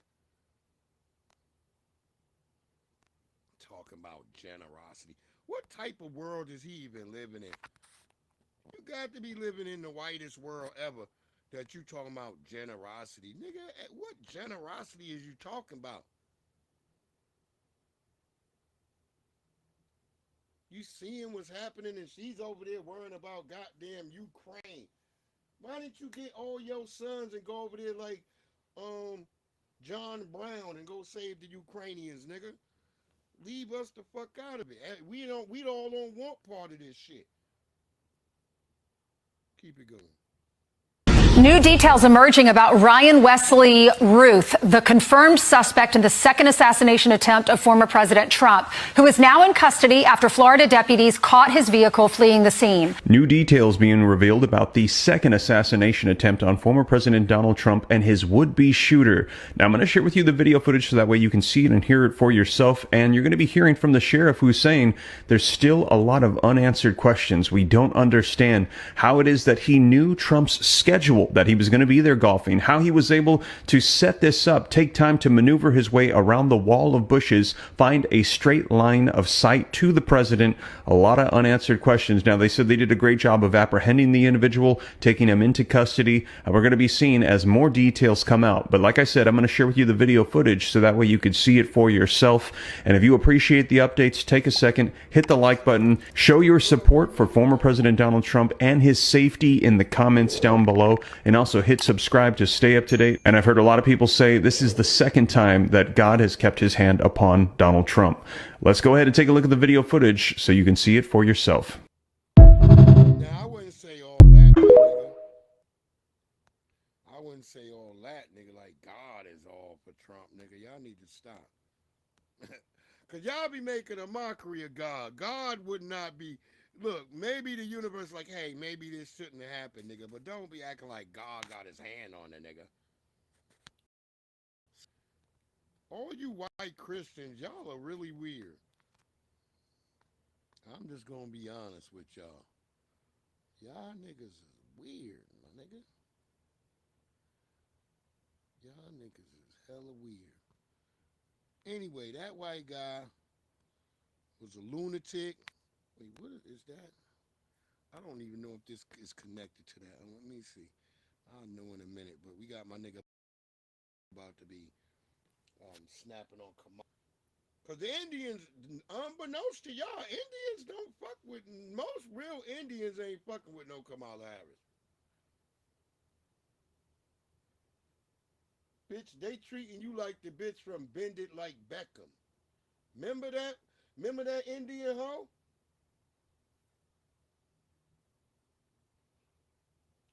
See, it's all fine to have the aspirations for the white man, but as soon as you do get that white man, them Indians turn on them motherfuckers cold. They be like, see, I knew she was really going to be like that, and then they ostracize your ass. You don't get back in the Indian community. They be like, that bitch can't come back over here. She proved who she is. That was Kamala Harris' mother. Come on, man.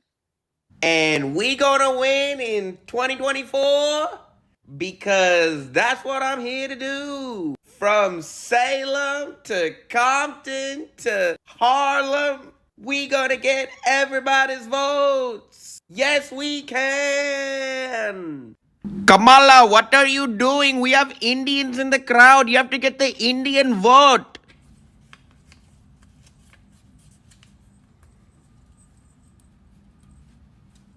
We're going to get every vote possible. Whether you immigrated from Chennai, which by the way, did you know my grandmother was talking about reproductive health over there? Or Mumbai or New Delhi, we will make sure that we get every Indian vote possible. Vote for me, Kamal.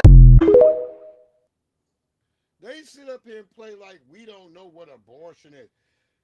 Reproductive rights is not killing babies. Just letting y'all know that what's reproductive about it. Because you have to reproduce to be reproductive. And if you're talking about aborting, is that what you mean? Having multiple abortions? You're reproducing abortions over and over and over again, Kamala? Is that what you're saying? Because we're not going to play around with these damn words. Y'all niggas let George Bush get away with all that shit. That's why we at the world we in now, where them niggas change any word. Y'all let Donald Rumsfeld with the known, knowns, unknown, known.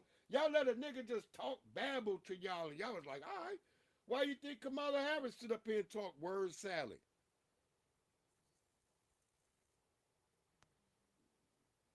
Quit playing in my face. They just love playing with us.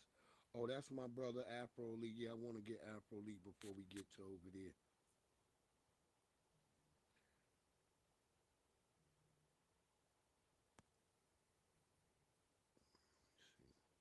Get to my brother Afro Elite, then we gonna get over there.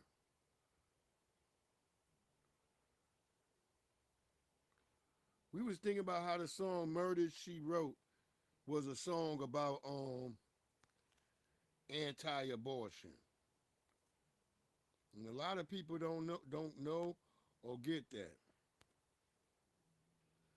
That murder she wrote, la la la, murder she wrote, na na na na na na. That song is about anti-abortion. A lot of people didn't know that. I was like, yeah, because you wasn't listening. Had you had some real friends that spoke real patois, they would have told you, like, man, this song is about abortion. That's why when we played that, we was against abortion. Jamaicans ain't against that no more. Shit, Jamaicans used to stone niggas to death if they was Batiman. They don't do that now. They all Mirman. Mirman and Batiman. All of them. Kamala Harris. The Indian community will be voting for Donald Trump. Specifically because Donald Trump pronounced all my cricket player cousins' names correctly. Where your people cheer on some of the world's greatest cricket players, from Sachin Tendulkar to Virat Kohli. Kamala, you have been in office for 4 years and not once did you go to India and congratulate my cricket playing cousins. Kamala, we revoke your cricket axes. If I ever see you at any cricket game, I will immediately contact Cricket Wireless Security and walk you out of the stadium. Unless you code switch to an Indian accent, then I might reconsider your access granted. Don't act like us! Don't act like us! Don't act like us! Yeah, they not fucking with her. Yo, that's right. But notice, like with Pooh, the white ball is knocking all the other colors out. The only one they got to get at the end is the black ball. And they don't always get it. We already know that shit. They think they be playing with us. They think all niggas are silly. But that ain't it, because that's what Neely Fuller Jr. said. They want to keep niggas in perpetual silliness. I'm telling you, when I'm not at work and I'm not jokey in there, all them bitches get scared. All them white girls, they all get scared as hell. As if I'm doing something to them. Like, bitch, I don't even be thinking about y'all. Word up, I don't even be thinking about them at all. Kamala damn sure got a word salad for niggas. They asked this bitch about helping people with the economy. That bitch started talking about she was a middle class kid. It had nothing to do with it. But let's check out our good brother Afro Elite. He was at the I guess they're having a bunch of hearings right now in Chicago, so my brother dropped it down about how much money they've been spending on these folks. Let it go. $1 billion in debt. And all of this was very preventable. When the illegal migrants started coming over here, we said, and this was during the Lightfoot administration, that this was going to destroy the city.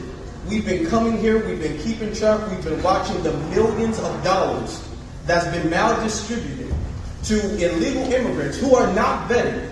Nobody knows who they are. Nobody knows where they came from. Nobody knows their background. They're coming over here. They're committing crimes. And we're allowing the tax.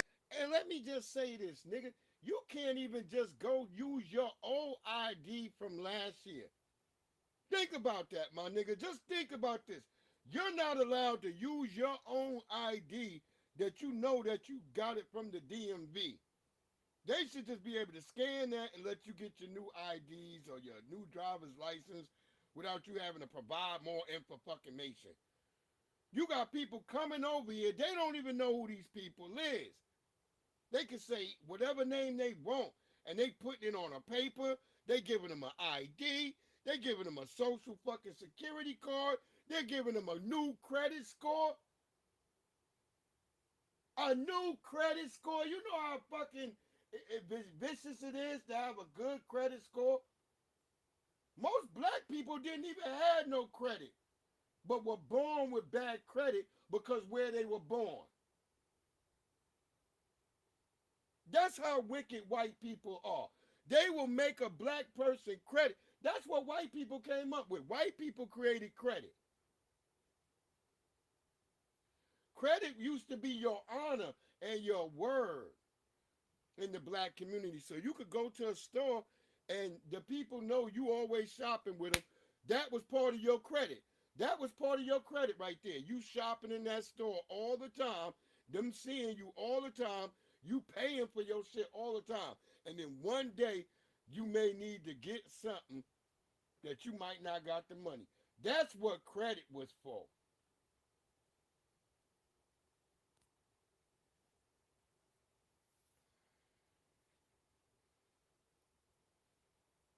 They got water. White people created water bills. All they ever did was create all the stuff that keep you down. If they could charge for motherfucking air, nigga, they would charge for the fucking air you breathe.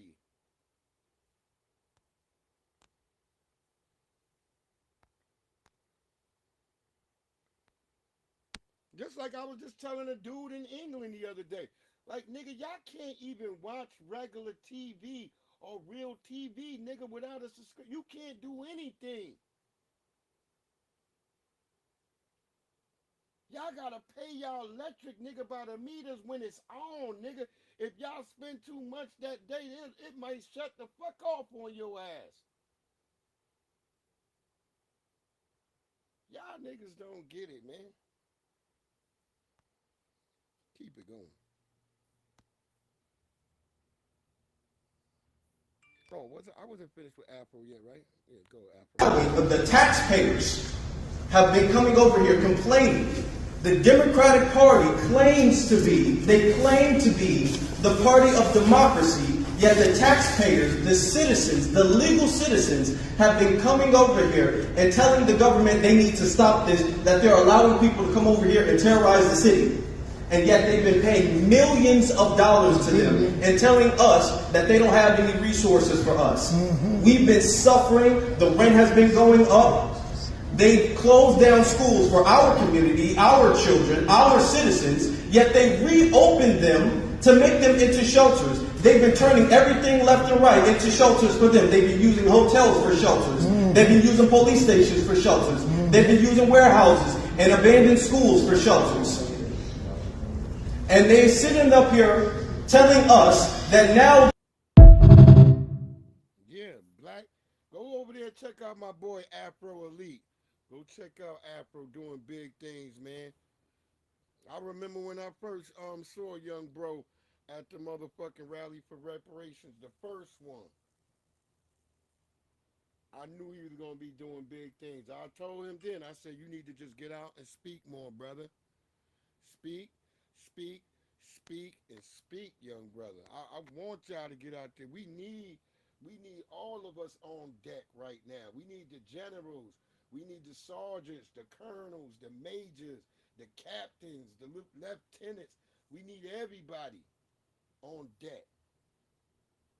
Down to the damn privates. We need everybody.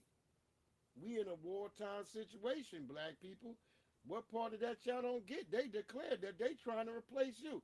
Remember, they still got Trump up here thinking about some white boys walking around talking about they not being replaced while they're replacing you niggas. Y'all are crazy, man. They actively out here replacing you. Got you niggas ready to vote for a woman that's going to replace your black ass. Oh, boy. How you niggas fall so far below? God damn. We know how one nigga fell so low. When he got, like Dave Chappelle said, go get me some Cambodian breast milk. Cause all them niggas, I seen Ness earlier on Instagram. That nigga was talking about an interview on Instagram earlier today. So you got that other girl from the Danny DeCane. Oh yeah, Puff, it's a wrap for you, my nigga. I'm just wondering when my folks are going to recognize that these people don't take us seriously. That these folks only think of us as a color-coordinated set and an electric slide good time. We can't get any direct policy or plans of legislation that directly impact us, but we can get invited to the White House to step and fetch. Now, all of these folks that were invited to this Black Excellence Brunch were pretty much the same people that y'all were caping for, saying that they don't have to speak up and be vocal about things that matter in the world. Because being a celebrity or being an influencer doesn't mean that you have to speak on these political topics. So why the hell are you at the White House? You can have shrimp and grits just about anywhere. That's right, sis. That's right. IOU, yep, all of that. But sis was hitting on all cylinders right there. Like, they just playing in our goddamn face. You can have shrimp and grits anywhere. What's up at the White House for you to be there? See, because a lot of you new niggas today, y'all just all clout chasers. Y'all like to be hobnobbing. That's what we used to call it when some niggas could hang with celebrity niggas. See, if you didn't come from what up, lovely DJ Tanya Renee? What's good, beloved? If you didn't come from like where I grew up in New York, where you saw niggas that was celebrity all day in your face. It wasn't like it was nothing new. Some of these niggas you went to school with. You know? So to me, growing up, celebrities were just regular people to me. I never was one of those niggas that got starstruck because I already grew up and I was around celebrities all the time in my day, every day. I would be around Mobb Deep all the damn time. Granddaddy IU lived right across the street from me. I lived right across the street from Granddaddy IU. It's something new for the Granddaddy IU. That brother, I grew up right down the street from him. I used to see Rakim all the time. LL Cool J. It wasn't nothing. Sarah Lee Ralph, she was the secretary at my middle school. Even though she turned out now she's a tether. My god sister, her aunt was Marcia Griffith. You can't feel it. It's electric. Boogie woogie woogie. And you don't care. That's her aunt, Marcia Griffith. My mother used to have all these people come to my house, because y'all don't even know. Still in 1980s, on up into the 90s, black people still couldn't get hotel rooms in New York. Y'all like, what? Facts. If you was in New York during the late 80s, early 90s, you might not be able to get a goddamn hotel room. So my house, we would have the Mighty Clouds of Joy at my house. We would have all kinds of soul singers. Wilson Pickett stayed at my house. I'm just trying to think of it's just so many people. So I'm used to being around people who are talented and who done big things. That's why I always did music with my life. That's my other background is music. I don't never really like to talk about, what the shit I do because some of it's still being done right at this moment. So I don't always go into that stuff because at some point, everybody gonna put my catalog, my daughters and somebody gonna put my catalog out. I've written for a lot of stuff. That's what my major thing was, writing. That's how I would make my bread, writing and shit. And sometimes when you the nigga that's writing, you don't always get all the accolades up in the front.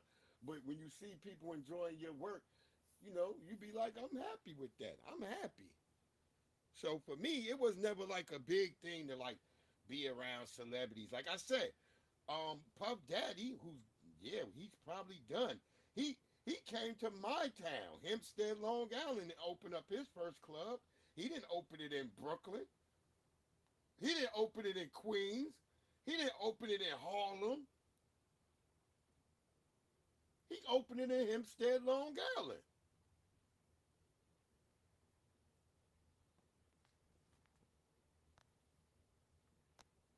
Word up. Let's keep it going. America does not have a race problem. It has a black problem. That is 100% true, but not because of any of the overtly racist lies spewed in that video, but because we live in a white supremacist society.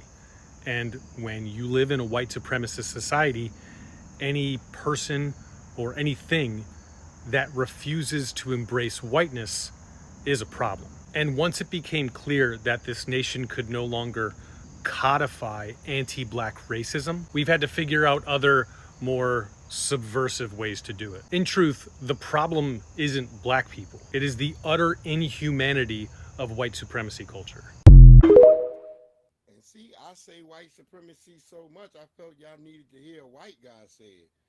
Because that's what we live in. Because a lot of us Negroes, we like to live in denial. Man, ain't no white supremacy, man. Ain't no this. I'm trying to tell you, you can't do what you think you want to do, nigga. You can't. Stop lying to yourself. Stop lying to me. God damn. Just stop the lies, nigga. That's it. You could be honest with yourself. That's the number one way to first start getting everything going your way. Because God will trust you there. God, which is the universe, will trust you, and everything will go right once you stop lying to your damn self. That's the problem with us. We'll sit up here and lie to our damn selves instead of being like, man, something ain't right here. You can feel it in your motherfucking bones. Your spider senses is tingling. But you scared to put that finger on it and shit because it might make some of your white friends. You're not calling them a white supremacist. But I guess you should ask them about how they feel about you getting reparations. And that'll cut that shit out altogether. Then you'll know if your white friend is your white friend. Ask them about you getting reparations, and I bet you'll find out the goddamn truth. Let's keep it going, because this is where we at now. We done did Trump almost getting unalived again, which is just wild. And it's another one of them. Another one of them. We done had a young one, and we done had an old one. I bet you we get a female one or a transgender one before we get to November 5th. I bet y'all be a third attempt. And if it's a transgender or one of them alphabet people, it might succeed and they'll go down as heroes or whatever. But we'll see. But as we all know what went down yesterday, I said, shit, I went to sleep. I woke up, I said, shit, what the fuck? I was looking at my phone all blinking and my TV was all blinking. I saw all these messages on there. I'm like, oh, hell, they got this nigga? I was like, what he thought they was playing? Russell Simmons got the fuck out of Dodge when there was any hint of anything. Why didn't this dude, did he not think that they wasn't coming? God damn. And I heard other niggas is on the block too. So y'all niggas better start catching these flights. I'm trying to tell you, they're not going to let a black man maintain and hold on to all this wealth. You're just not, nigga. Let's go. Some major breaking news to tell you about. Sean P. Diddy Combs has been arrested, according to TMZ. According to the New York Times, he was indicted in New York by a federal grand jury and was just taken into custody in Manhattan. As we know, he's been the subject of an investigation for some time now, Marla. Fox 11 was first on the scene, in fact, in March. Here's that shot from Sky Fox when federal agents raided his Holmby Hills. So this is connected to that raid. There was also a raid of his property in Miami. His team tonight, his attorney putting out a statement saying, quote, he is an imperfect person but is not criminal, and goes on to say that they are disappointed with the decision to pursue what they believe is an unjust prosecution of Mr. Combs. So we're going to have a lot more on this throughout the night here on Fox 11. Yo, I said when I saw that that judge gave that moist dude that judgment of $100 million like that, I said, oh, that means she got some type of blood in the water that told her to go ahead and file that. Look at how they came in there, boy. And they got a whole bunch of booty oil and stuff too, man. Oh my God. Just wow. Y'all got to hear. I should have put the whole damn link so people could go watch the whole thing, but I figure everybody's like grown enough to go figure this shit out. The same way I go drag around and pull all this BS out. I'm sure y'all could go find out. Because my nigga done. And they hit him with RICO charges. And he had guns in there. From where, Harlem?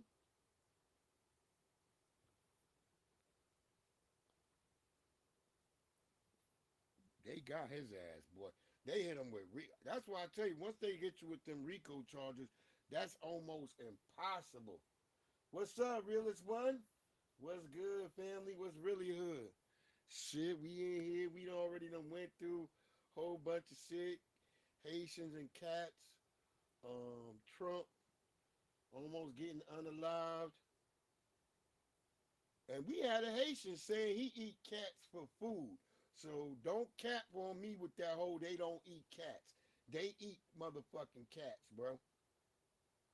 And we had a real news joint. I may bring those back up. We had a real news joint where they showed that the motherfucker ate a cat. So Well, we don't know if he ate it. We just know that he took the cat down and bound it and put it in some type of bag and walked away with it. So I could assume that motherfucker got eaten. But whatever. Let's keep it going, man.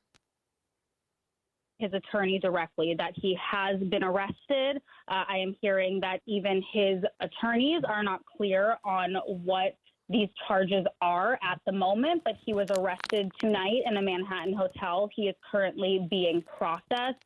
And of course, we know that this comes after months and months of this mogul having an immense fall from grace. He has 10 civil suits against him, many of which include very disturbing allegations of sexual assault, of drugging. It's important to note that Combs has denied most of these allegations, but you'll remember a few months ago when we broke that video of Combs violently in November of 2023, and ever since then it has been a constant domino effect. We heard at the time that Diddy was the target of an investigation. We learned that that investigation was tied to sex trafficking, and months later we exclusively broke at CNN that a grand jury, that this was presented to a grand jury and that they were prepping accusers to speak with that grand jury. That nigga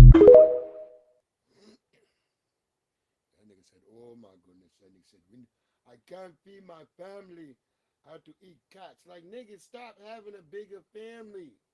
And you wait till you hear that nigga, he pining about another nigga got 150 cats and he don't got none. This is the wildest shit y'all ever seen. I let the legend seen it. The legend tell him that shit was wild, right? That was wild shit. The legend, you saw that. The niggas is eating the cats. They're eating the dogs. They're eating the cats. They're eating people's pets. We might as well bring that nigga back up anyway, because we almost at the end. Anyway, we're going to have a Kamala song. Yeah, gotta have this nigga. We got to have my nigga out there, the cat-eating nigga. Got to have his ass up on there. Because people thought I was tripping. I'm like, bro, I'm not saying this shit. This is coming out of a Haitian dude mouth. People get mad. And like I had all these niggas on my ex earlier, like, oh, you FBA niggas, it's you niggas, y'all making the white people hate us. Like, nigga, why? How's it us making the white folks hate you? The white people saying what they seen. They said y'all making barbaric stews out of their ducks and cats. I didn't make that up. You can go get that clip too, my nigga. But wait till we run this down. Really? Yo, hey, they not even interested in that type of cat, nigga. They just want the one that's like meow, meow, meow, till they bat him over the damn head and throw him in a damn pot. I'm not making this up, man. Watch, y'all gonna see. But anyway, let's get to this nigga's indictment, man. Oh, damn. As part of this investigation, in March of this year, special agents from HSI executed search warrants at Combs' residences in Miami and Los Angeles. They also executed a warrant for Combs' electronic devices. During those searches, agents seized evidence of the crimes charged in this indictment. They seized firearms and ammunition, including 3 defaced AR-15s and a large-capacity drum magazine. They also seized evidence of the freak-offs, electronic devices that contain images and videos of the freak-offs with multiple victims. And they seized cases and cases of the kinds of personal lubricant and baby oil that Combs' staff allegedly used to stock hotel rooms for the freak-offs, more than 1,000 bottles altogether. Here are some of the items that we recovered during the searches.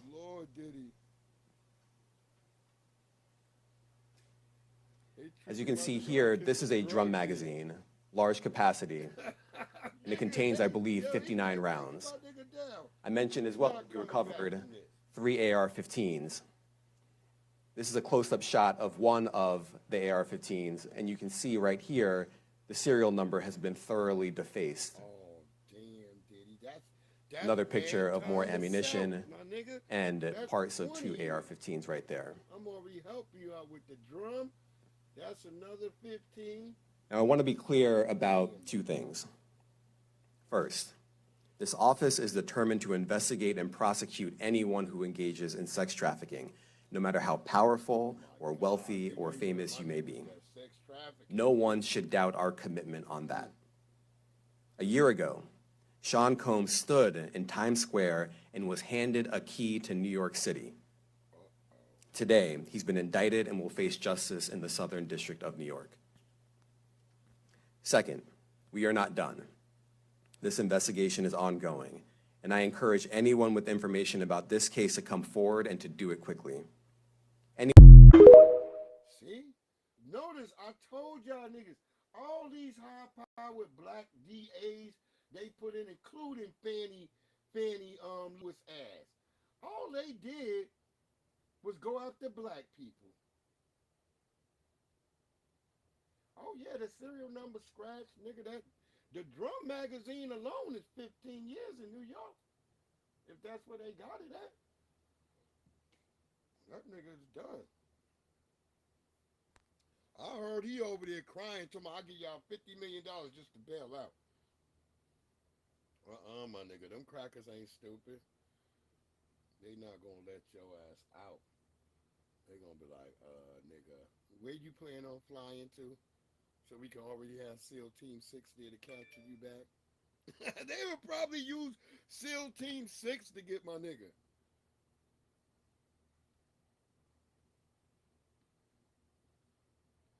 Yeah, see, Tariq Nasheed just said it right now. They over here, they did it like they caught El Chapo and shit.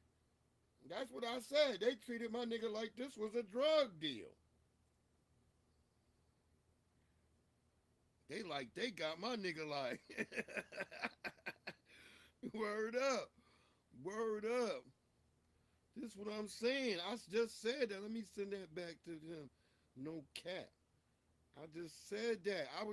We just talk about that. Like this nigga up here, like he done got a major drug deal.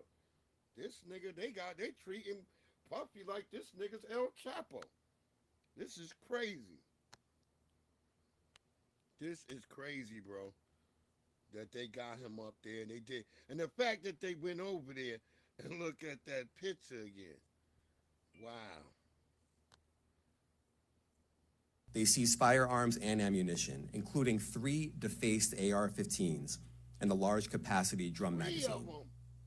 They also seized evidence of the freak-offs, electronic devices that contain images and videos of the freak-offs with multiple victims. The freak-offs. And they seized cases of the kinds of personal lubricant and baby oil that Combs' staff allegedly used to stock hotel rooms for the freak-offs, more than 1,000 bottles altogether. Oh, Diddy, no swiping, Diddy. The hell is wrong with you, nigga? Because I seen a brother, he asked a good question. Would you want to have a life like the nigga Diddy, and then, you know, it all go bad, or would you want to have a nigga a regular 4 to 5, 40 hours a week, 9 to 5 job? I'm taking the 9 to 5 job, nigga, because ain't nothing worth going to jail. See, this is what I say when I hear that from a nigga. Yeah, it's a good question. Yeah, freak-offs is wild, realist. That's the wildest shit. I was like, what the fuck is a freak-off? And when I went and started looking at it, I was like, yeah, we can't play all of that on YouTube. But one thing I wanted to say about that, we were saying, I think that's a nigga who never been to jail. Because if you been to jail, you be like, shit, fuck that nigga. I'd rather be the nigga. Word up. Yo, it's crazy. It's crazy. It's only gonna get worse as the days go on when they come out with more of their shit. They plan to slander him the same way they took down R. Kelly, same way they took down Bill Cosby. They gonna do that shit in the court of public opinion first. So my nigga don't got no chances. But I was trying to say, a nigga who ain't never been to jail is the type of nigga that gonna say, man, I'ma take the Diddy life. Nah, nigga, the Diddy, if you gonna end up in federal fucking prison, bro, you gonna die in there. That mean Diddy ain't coming out. R. Kelly didn't go to the feds. They tried.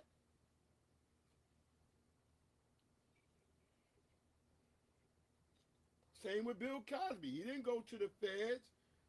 Once you go to the feds, nigga, the feds want you to serve 98% of your time.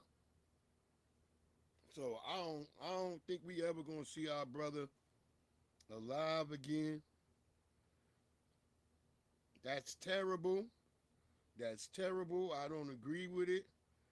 But hey, nigga, y'all better be careful out here. These people, I'm trying to explain to y'all, these people ain't playing. They not playing with you. I'm about to play this dude talking about he eat cats in just a second. I'm just trying to touch y'all my shit up. Cause we ain't got much more. We gonna dabble into a little bit of this and a little bit of that. Oh, cause I damn sure gotta talk about that shit again too. Cause that whole shit where niggas been finessing niggas at the barbershop, we not getting over that. As men don't take abuse. We don't really take abuse like that. So the way these barbershops been lately, bro, it's like abuse with these niggas.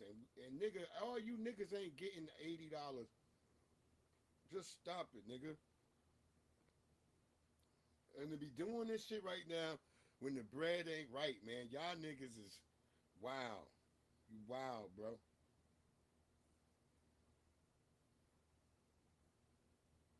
Well, here he go. So are cats to you are they considered pets or are they considered food to you? Food. They are food to me. Oh. And sometimes when I broke, I sell them Ah. to take care of my family.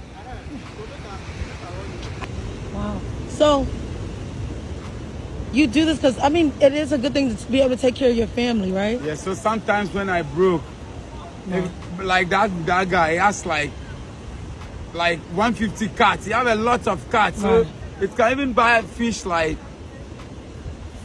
400 Ghana cedis, 500 Ghana cedis with kinky.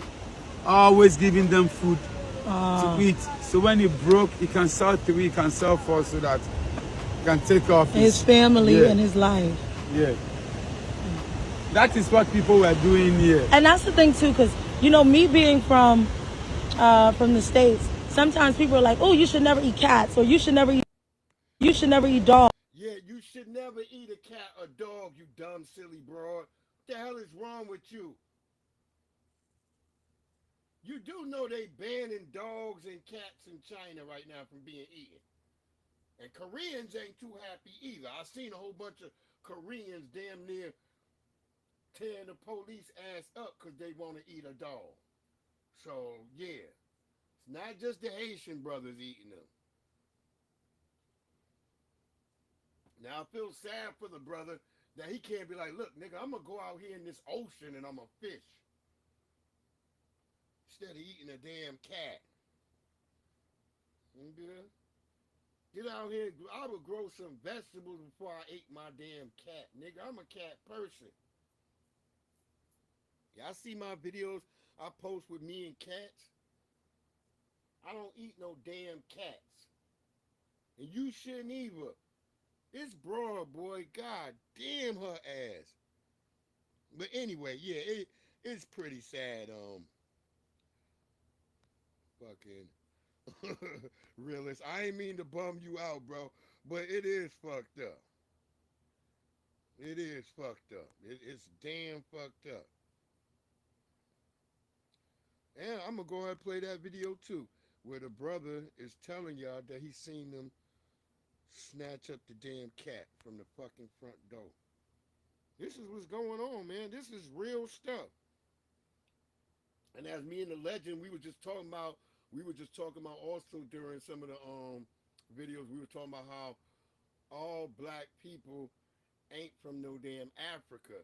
Well, let's listen to this sister. She gonna tell y'all right now, we all ain't from Africa. She knows. I'm trying to tell you, everybody know we ain't all from no damn Africa. That's a lot of us are from here. We from this soil. We mix with the Africans that came here. We know that for a fact. Our brother Aaron Magruder, even though he did the Boondocks, which is a cartoon, and he did Black Jesus, he is also has a degree in history. He's a historian. Let's listen to this sister real quick. I ain't gonna play her whole thing, but we're gonna play what she got to say. Not all African Americans came from Africa. We were a global melanated planet, which means we were absolutely everywhere. Melanated people were not only on the continent of Africa, we were everywhere. But part of the imprisoning of our consciousness has come from making us feel like we were only in some parts, and Europe belonged to the Mzungus, and Asia belonged to the Asians, and Africa belonged to the Africans. It's a global invasion, beloveds.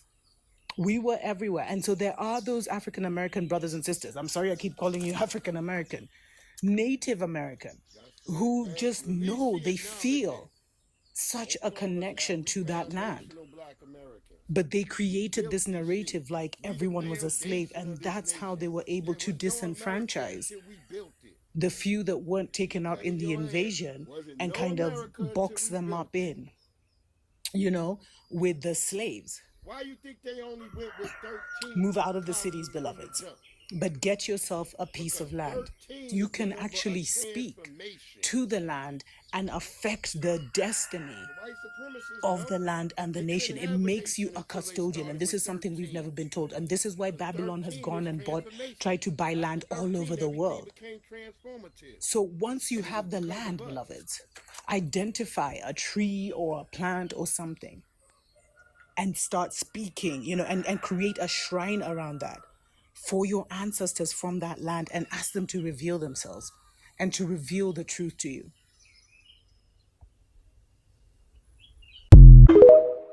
And if you're gonna build a shrine like this sister's talking about, make sure you put it close to a water source, because that's where you're gonna get the real spark of your ancestors, is by the orishas that gonna reach you, because there's power and motion through water. That's why during lamentation you will see people pouring liquids. That's why it's very important when you have in lamentation that you have liquids, specifically water. You know what I'm saying? But that's why you always see brothers when they, talking about their friends, for the brothers who ain't here, they always poured out something. You saw the Romans do. They got that from the family and the brothers, and most of them got it from black folks over here.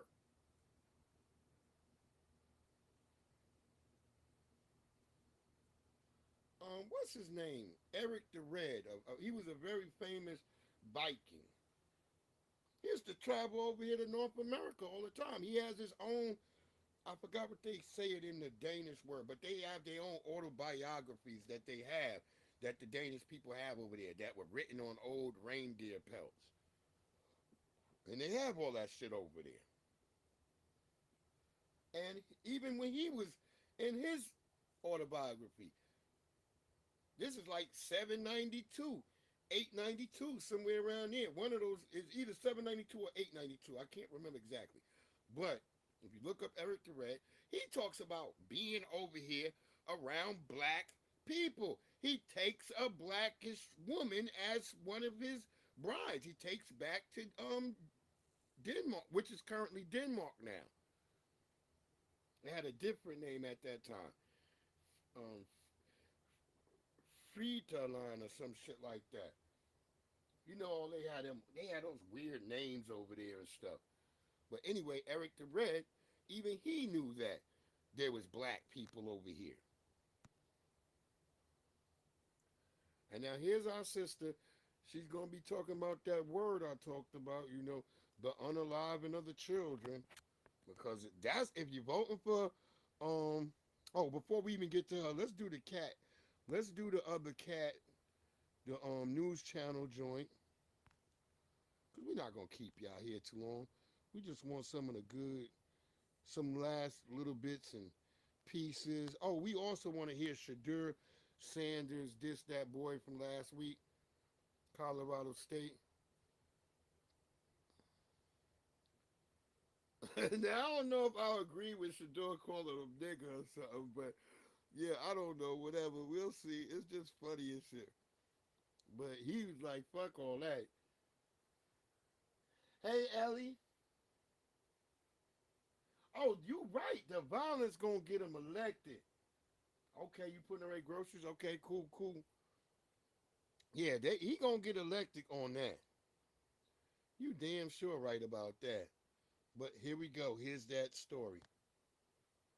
Neighborhood crime alert for pet owners in the Springfield neighborhood after really a disturbing incident caught on camera. The owner of this cat tells News4Jax Ashy was attacked and killed on her front steps and then taken Saturday night. This happened on Red Wing Street near Maine. This comes as Springfield neighbors say several cats have gone missing recently. News4Jax reporter Eric Avanier spoke to one witness, and we want to warn you, the details are disturbing. Multiple incidents of in and outdoor cats coming up missing have one thing in common. They're disappearing overnight. A neighbor who witnessed the latest incident says he pulled out his cell phone and recorded something he could not believe. Saturday night around 11, a suspect described as a skinny man believed to be in his mid to early 30s with a thin mustache wearing all black clothing and black boots was seen attacking a family's cat named Ashy. Carlos Spencer witnessed the incident while sitting in his car across the street. He says Ashy was sitting on her owner's front steps when the man first walked past the home and placed a white tarp on the ground. And he came back and started coaxing the cat, like, communicating with the cat. And once he put his hand up, he just grabbed it.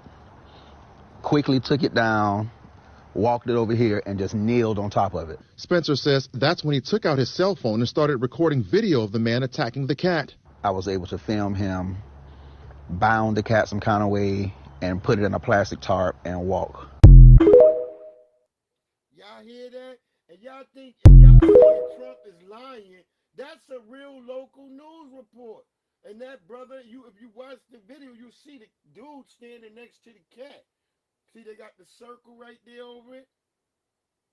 Oh my fucking God, bro. Y'all telling me Trump is crazy and J.D. Vance is a liar because he says dumb stuff too. They're not the smart. We ain't saying they're the smartest light bulbs in the pack.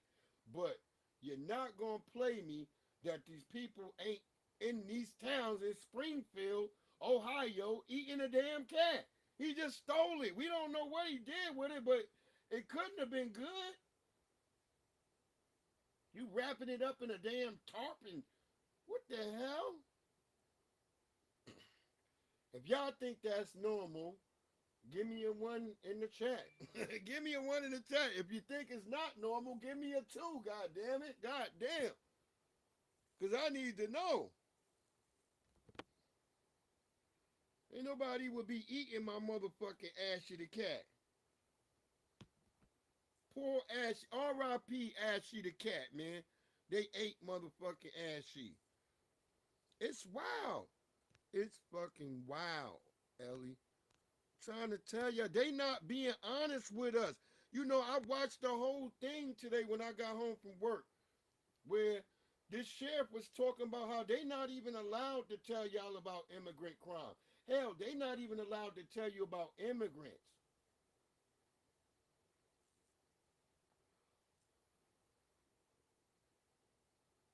They not even allowed to tell you that, hey, your town might got a lot of immigrants.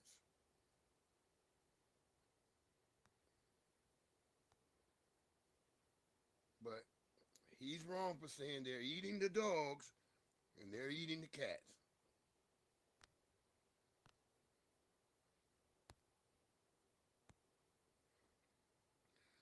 Do you shine on your people like this? Do you shine for your people like this? Yeah. Oh, yeah, because I want to get to that, too, before I get to that whole trash and men shit, too, because Yeah, I'm not going to even equate that to all black women. That's right. R.I.P. Ashley the cat. That shit shouldn't have happened. And I'm a cat person, so I don't like seeing cats, cause cats are one of the divine creatures. Y'all don't. Most people don't know that. You know, when you go to Egypt, when you go to Egypt, that's the first thing you see. You start noticing all the cat shit. It's cat shit everywhere. You're like, damn, they fucking cats was the shit. Even when you go to Mexico, you go down there and look at some of the Aztec stuff down there. The cat, the cat is a prime creature there. And I'm not talking about a panther. They got panthers. They got statues of panthers that you can tell the difference between a panther statue.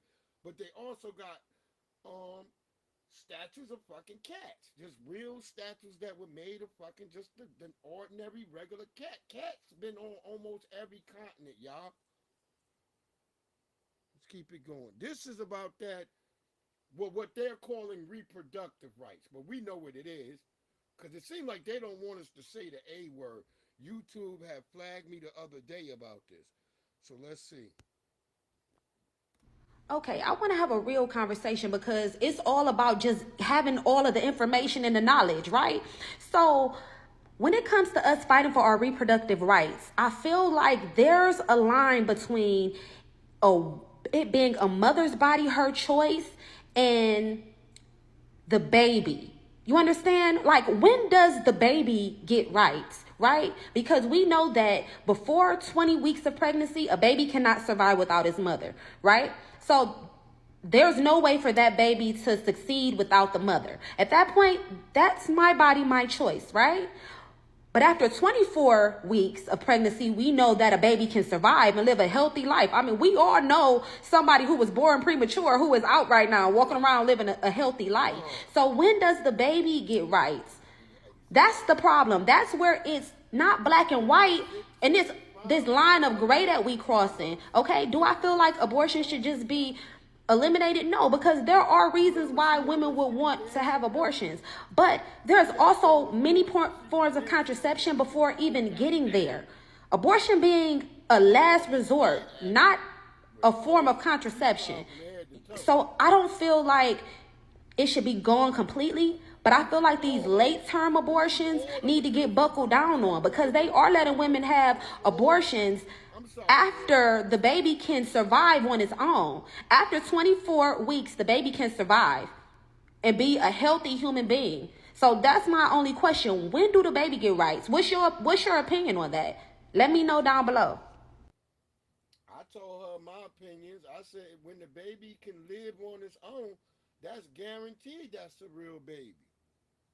That's how I feel.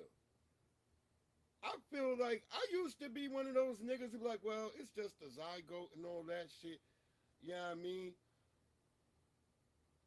But I still feel like I don't know.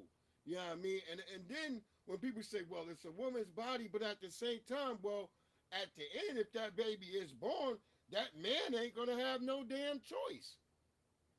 So to me, it's all a complicated situation. That's why I'm for people not knocking each other up in premarital sex. I'm against premarital sex. Some people say, oh, nigga, that's old school. Nigga, we need to get something old school back again so we can stop all this fuckery. Can't y'all see that the world is in balance?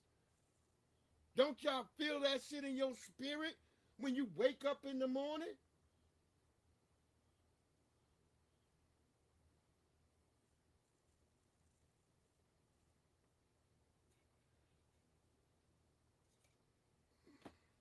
As a father of 3 young women, I'm not saying I'm the best at anything, but one thing I did drill into them, like, hey, if you want to accomplish and do all these things you want to do, you better not have no kids until you're ready to chill. And I got a 22-year-old. I'm not a granddaddy yet. I got a 19-year-old. I'm not a granddaddy yet. I got a 17-year-old. And you damn sure know I ain't no granddaddy on that side of the block yet. How many of you niggas can say that? I bet you can't.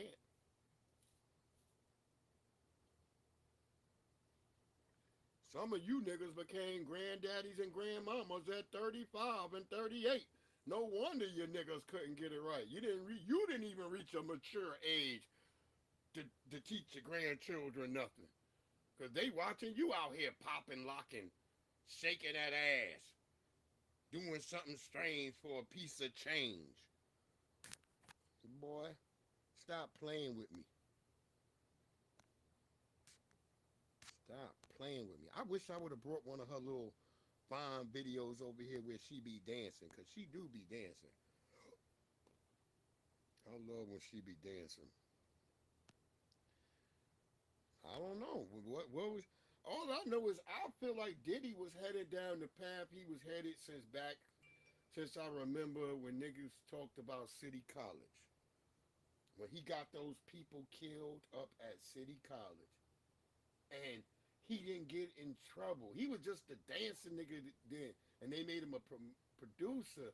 And then after them people all getting killed, and he didn't get blamed for putting all those people in that place. And then they just they literally gave him the record label, Clive Davis. So people would say, well, why would a nigga like him get all this? Because it's just like I say about Charlemagne the God. They put these niggas in a position because they know this nigga gonna fuck up in the end. They know they not gonna give it to a nigga that's rock solid.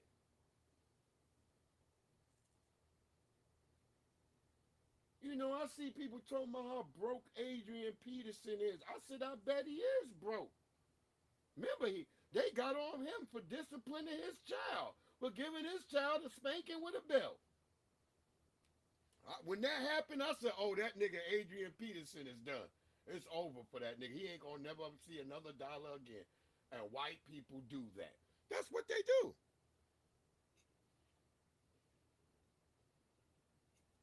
Remember, white people come from the family where the kids kill the mama, kill the daddy. They had to make they had to make our lives like that. They did that. Manufactured Negroes to be like this. I'm talking about sisters in bonnets and pajamas, but white people, the original people out in pajamas and their house clothes. Go back and look at some of them movies from the 80s. The kids ain't taken care of. Nobody makes breakfast. There's no dinner in the damn house. Go look at some of these fucking movies. I think I'm going to do a show, and I'm going to just go ahead and get a whole bunch of clips from old movies, and I'm going to just show niggas how this is what white people would show you their life was. We never paid attention to it. Because they knew niggas wasn't never really going to watch those movies unless you was a nerd nigga. You was a nigga nerd, you watched it. All right, let's talk about the haircuts. Let's let these brothers get this haircut shit out. Because you brothers need to stop this shit. And these little brothers ain't capping. These barbers aren't like the old barbers. These barbers want to charge more, do less. I had to cut ties with my old barber because of that same foolishness. Y'all want to know how much my current barber charges me for a cut?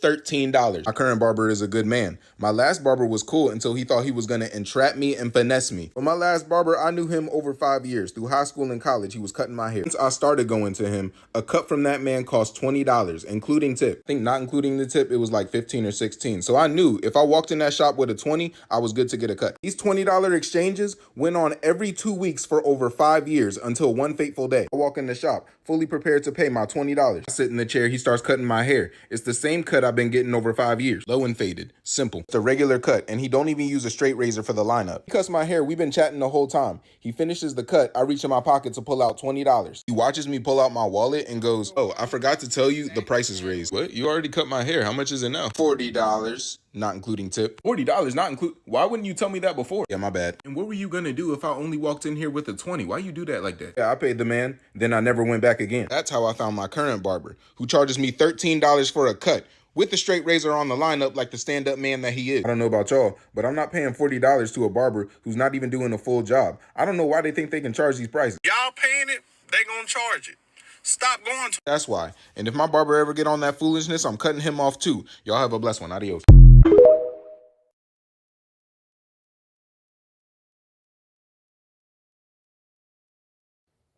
That's just it right there, y'all. That's just it, man. If we keep paying it, girl, that door is open.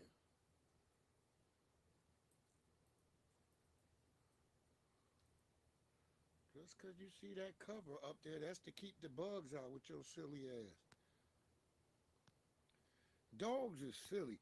If they see something blocking they just be standing there like, bitch, it's open. Dogs are more stupid than I would have never. If my dog was named King, I would have never had to tell that dog that.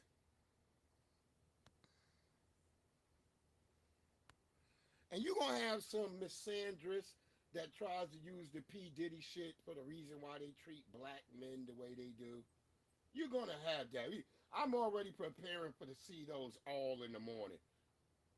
That's why I try to stay off TikTok. TikTok is the worst. When you on TikTok, it's just nothing but a lot of misandrous, a lot of dusty chicks. It's just really a mess over there. Lots of immigrants too. Lots and lots and lots of immigrants. Tethers. You be thinking you talking to a black person till you ask them a couple of more questions, and then you be like, oh hell no. This bitch is not black. She's something else.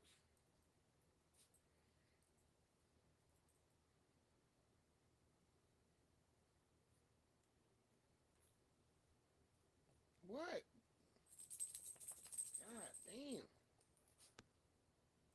This is why black men are leaving the Democratic Party, because this is what the Democratic Party wants to promote. They want to promote this kind of debaucherous, foolish behavior. They don't want women of substance on there like a Michaela Montgomery. They want to prop up the Teslin Figaros or Figaro. It's Teslin Figaro, and it's not debaucherous. It's debaucherous, my sister. God damn. You're going to use those words. Make sure you learn how to say it phonetically.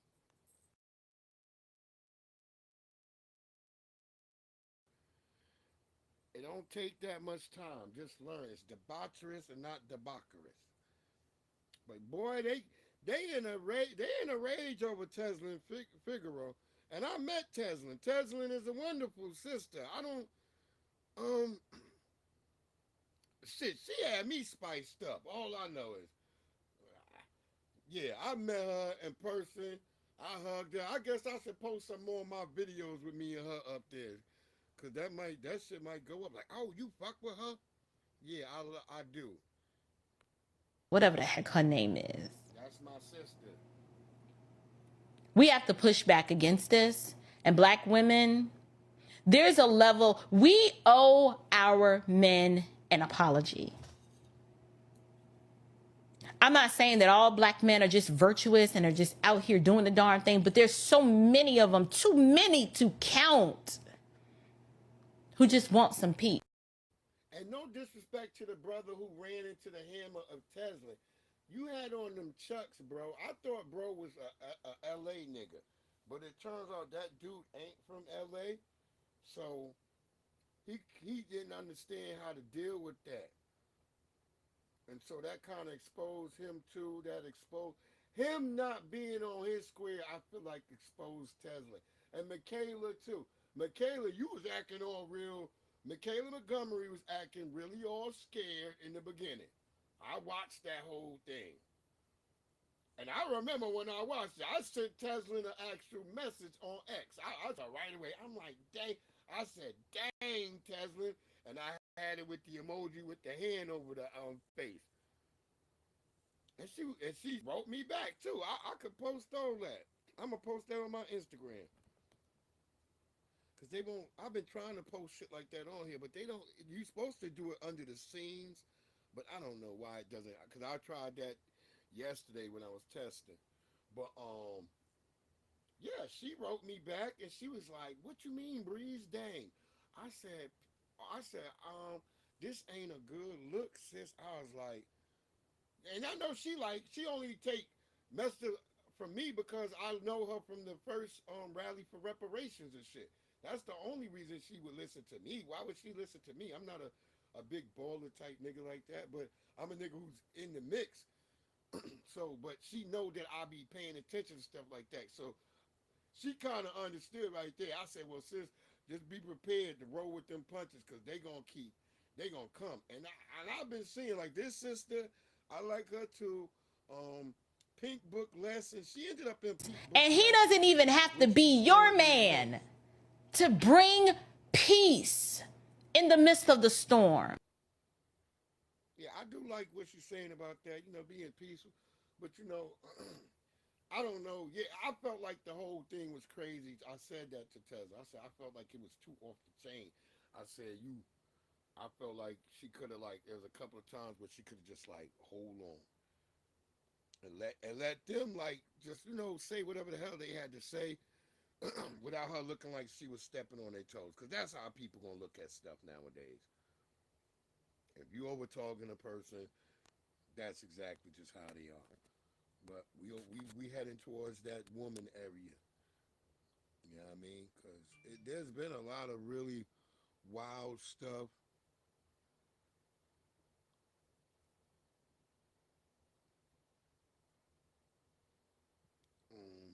And I just think we need to really, really all of us get our shit right because people could manipulate us and through all of this type of craziness. So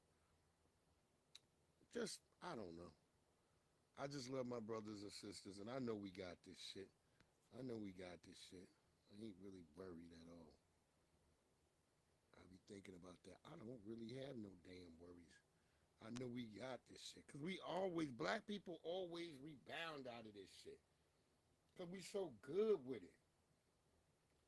That's why we the most hated, most duplicated.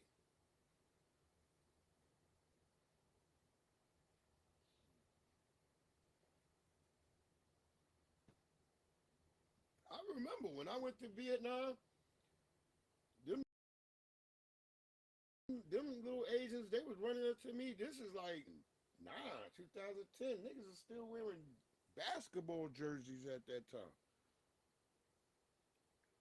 Them niggas had basketball jerseys down to their knees. To their knees. Oh, we don't know. Anyway, let's listen to this sister.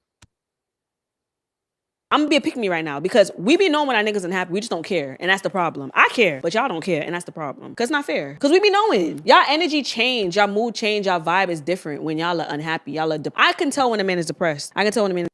Wait, let me replay that. I don't know why it sped up like that.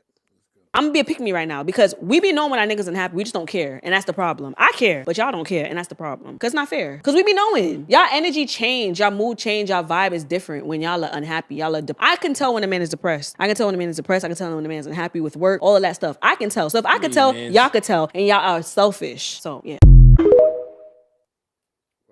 what y'all got to say about that? She's saying that most women are selfish nowadays.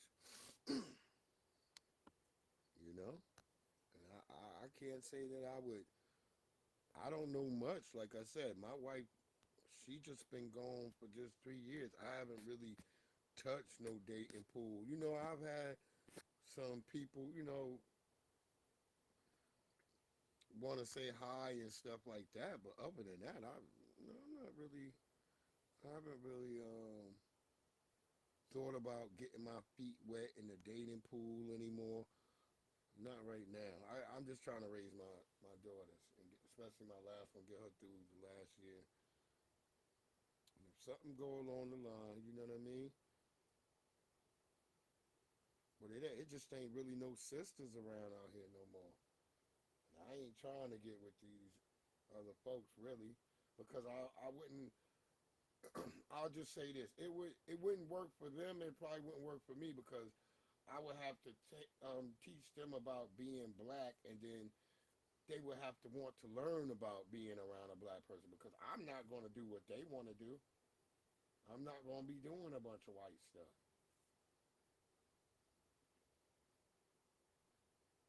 Mm-mm. Listen to 19 Keys. Biggest, like the men that are making money out there. So let's look at historically. Why are women? No, that wasn't 19 Keys yet. This is another story. And just listen to this brother, what he got to say, and just listen to the woman first, because she's just, yeah. This is why it's pretty bad for y'all, especially my younger brothers and sisters, and anybody trying to get back into the dating pool. I think it's really bad. That's why I think some of us might have to just find self-discipline and stuff like that. The men that are making money out there. So let's look at historically. Why are women in a position, specifically black women, right, in the position that they're in right now, right? So when we look at our community, specifically black community, it's a very different kind of dynamic than anybody else. Mm-hmm. Historically, it's not that black men have been lazy, right? There's nowhere in history where you can find from 1865, we got out of slavery, industrial ages, black men starting businesses, created Greenwood, and created 60 plus more towns that was destroyed by this government, America, right? There was the crack agenda. There was multitude of different things, redlining, lack of loans, black code, so many different things, pipeline to prison, bad education system. So it wasn't that black men was just being lazy for the last 100 plus years. Mm-hmm. No, it's that we have always been the most targeted group in America, right? And capitalism, as white or women go after, they call it patriarchy, but they're talking about white capitalistic structures that black men have never been included in at a high level to become successful. So now they find our women to be less threatening, and they're opening up that door because that further creates a wedge in the gap. Look at the conversations being had now, right? That your success is weaponized to say that we're failures. They are giving women the door, you're saying? Well, he said all of that. Yeah, basically, he said all of that for her to still be she still didn't even listen. That's all I'm just trying to say. She didn't listen. And so this is kind of the election of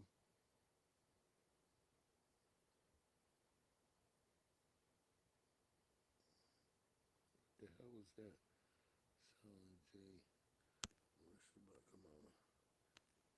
Where's my newest Kamala song? I think we got two of them. He goes in twice on her. So we're going to have those, and then we're going to be out of here. I hope y'all have a good one and having a good start to your week. I hope, because we already, today, Tuesday? Yeah. So, I'm about to drop a bunch of car videos and stuff. I've been forgetting to upload these damn videos. I should have a bunch of stuff for y'all. But listen to this.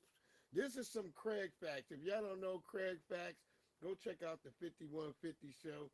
Tap into that. Or go look at Craig on Craig Facts radio, whatever. Craig is funny as hell. But Craig always got Craig Facts. So here's this week's Craig Facts. We did Craig Facts last week. And I think we did Craig Facts the week after. I contacted him on Instagram. So Craig, no. Craig, I'm going to hit you again, Craig.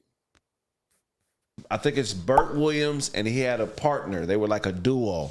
This dude was from San Francisco. We're talking about 1880s. Okay. No. He was from Riverside. Black dude from Riverside in the 1880s. Super smart, got accepted to Stanford. So he went to Stanford, did a year at Stanford, and quit to be a performer.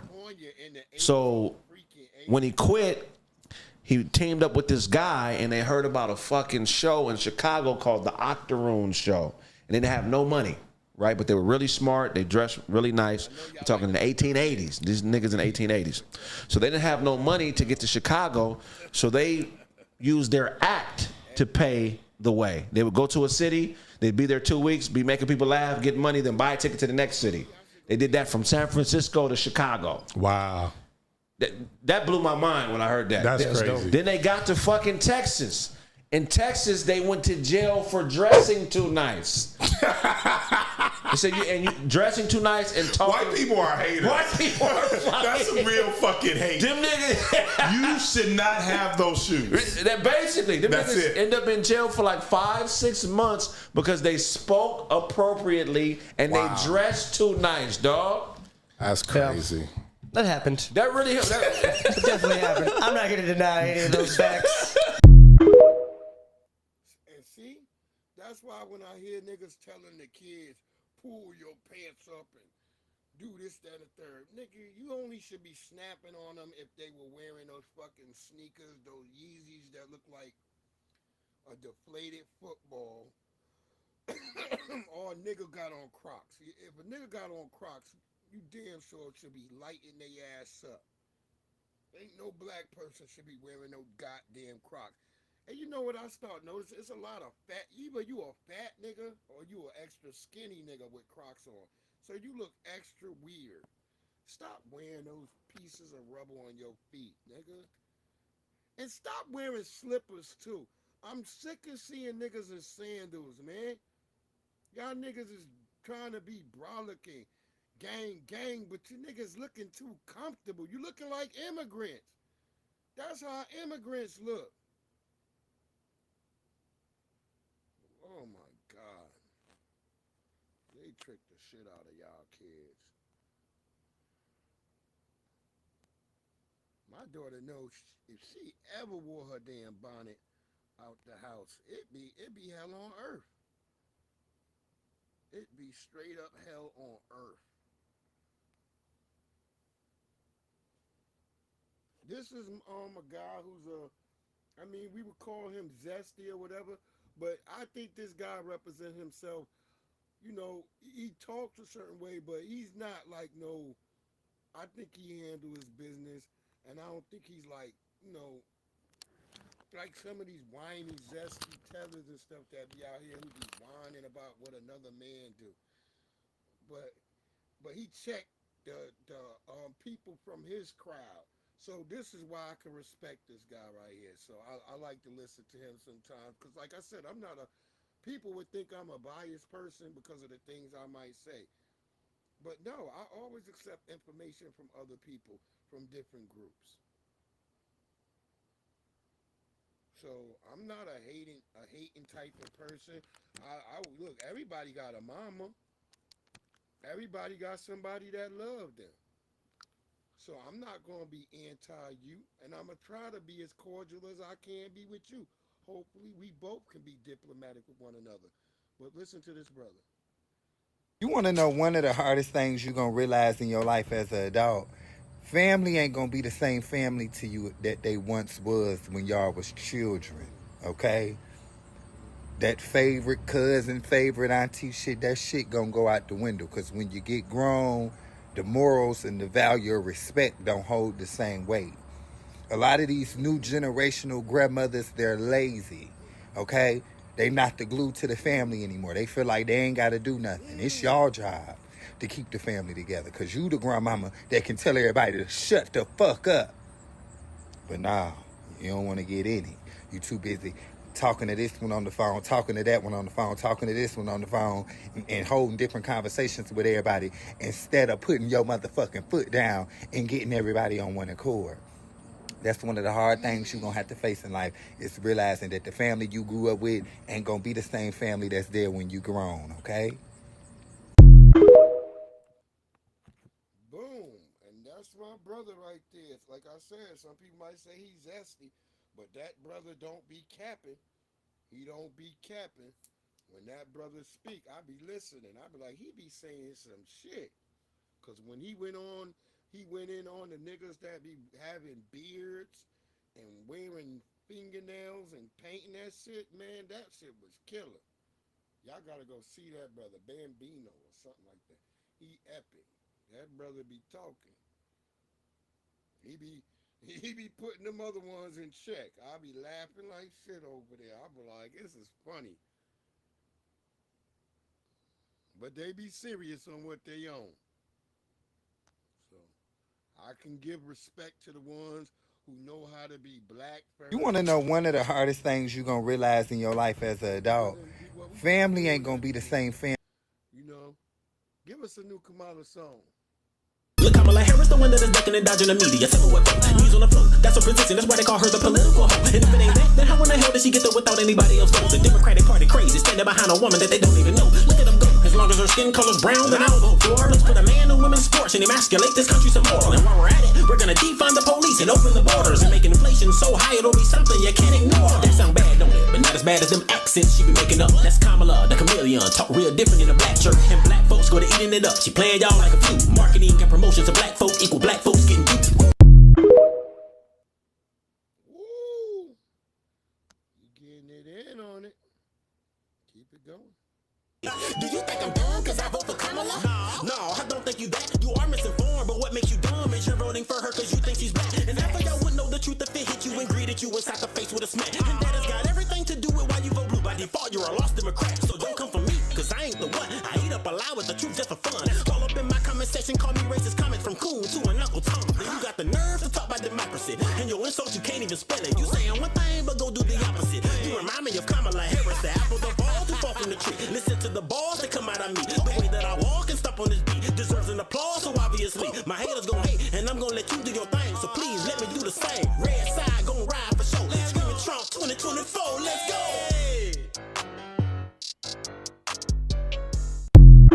Yes, sir. Go tapping over there on YouTube, Spotify. That's John Sigler music. Yeah, that brother, he making a whole damn album about Kamala Harris over there, damn near. I feel like this like his fourth or fifth track. I'm like, damn. This hoe, she inspiring niggas. She inspiring niggas to hate her ass. And I can't, hey, where I'm going to say that's wrong? Where I'm going to say that's wrong? Because I don't fuck with her. And personally, I don't think you should either. But that's your preference. That's your preference. I'm just telling you, I'm looking at you niggas like traitors. That's it. That's it. So let's get this. This was part of that fair use YouTube. Fair use, this is for educational purposes. Brandon Ware, whatever his name is, running with Jill Stein. This was on the Breakfast Club, and he's calling out, saying that both parties are fascist. So here we go. Team Red might be speeding us towards a kind of societal collapse, right? And fascism. Exactly. I don't want that. Right. No. But the thing is that the truth of the matter is that imperialism and fascism are two sides of the same coin. One is the side that faces outwards, and the other is the side that faces inward. And I made a social media post before I got brought onto the team that said it this way: is that whether you vote Team Red or Team Blue, militarized fascism wins. Because the AIPAC and the weapons manufacturers are patrons of both networks. And just to return to that point, right?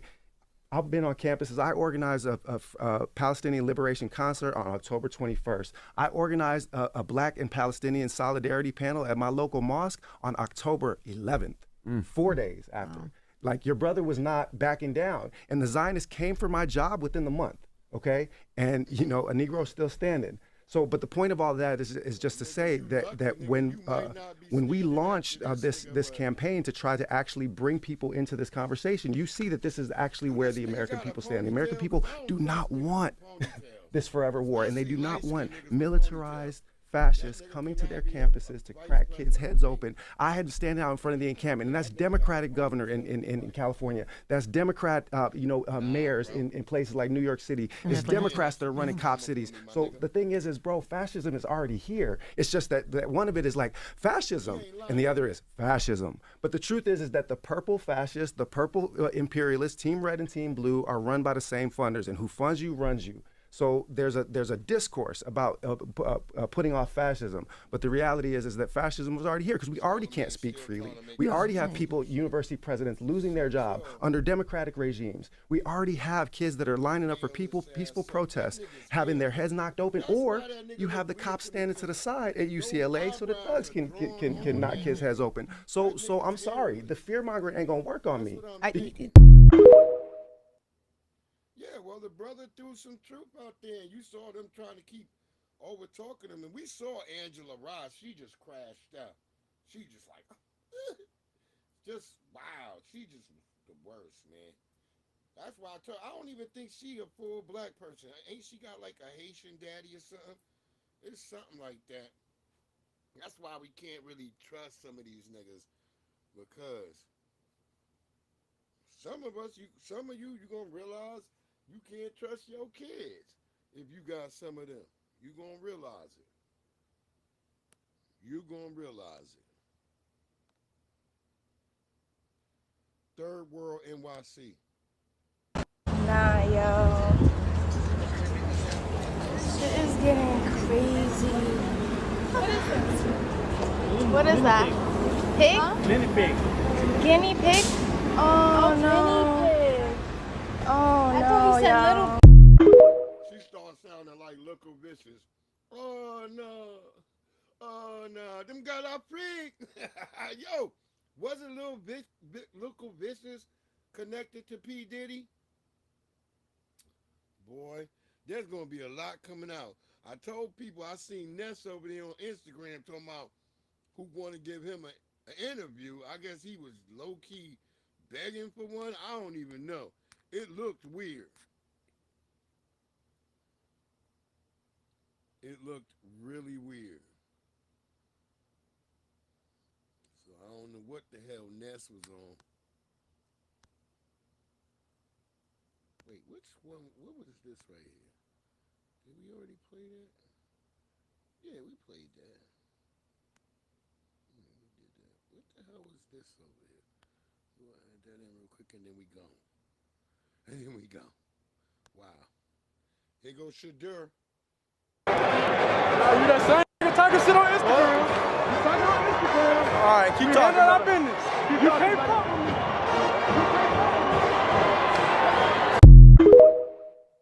Play it one more time because I think it jumped on the. Shadur said that nigga can't fuck with me. You that same nigga talking shit on Instagram. You talking on Instagram. All right, keep talking about business. You can't fuck with me.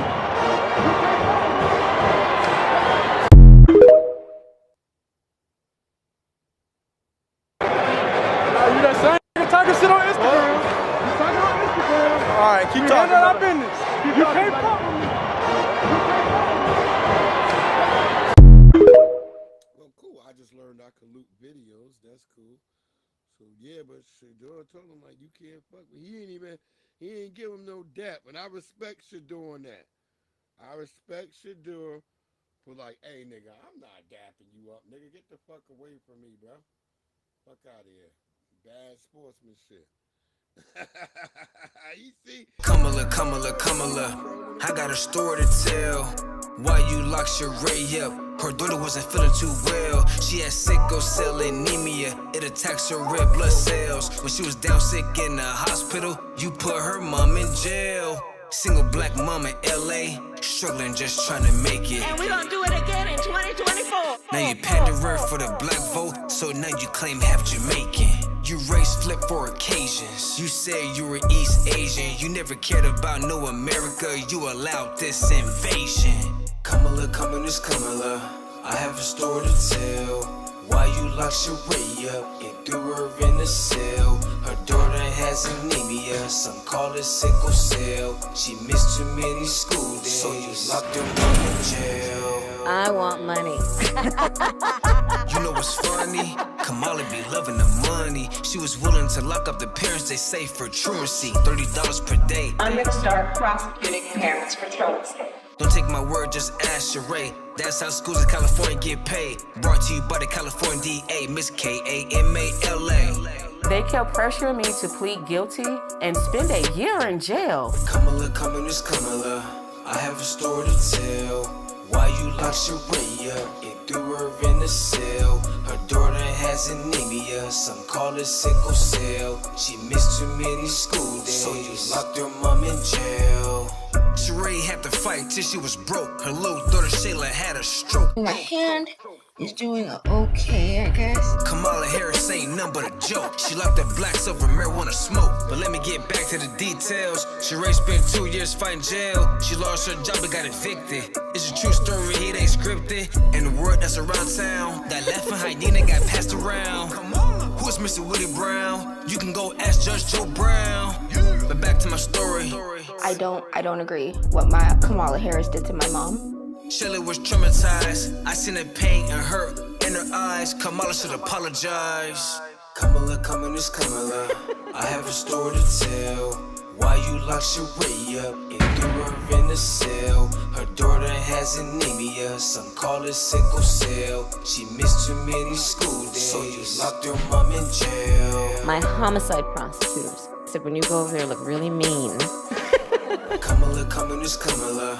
I have a story to tell. Why you locked Sheree up and threw her in the cell? Her daughter has anemia, some call it sickle cell. She missed too many school days, so you locked her mom in jail. The truancy program got a lot of criticism too. Did you actually lock anybody up? No, we never locked anybody up. We did prosecute some cases, but far few, only about 20. My message to all Americans, especially Black Americans, do not trust Kamala Harris. Hit that like, hit that subscribe if you haven't already. And I appreciate you, man. I hope y'all have a great one out there. We're going to leave y'all with some pressure. And that's how it's going to be.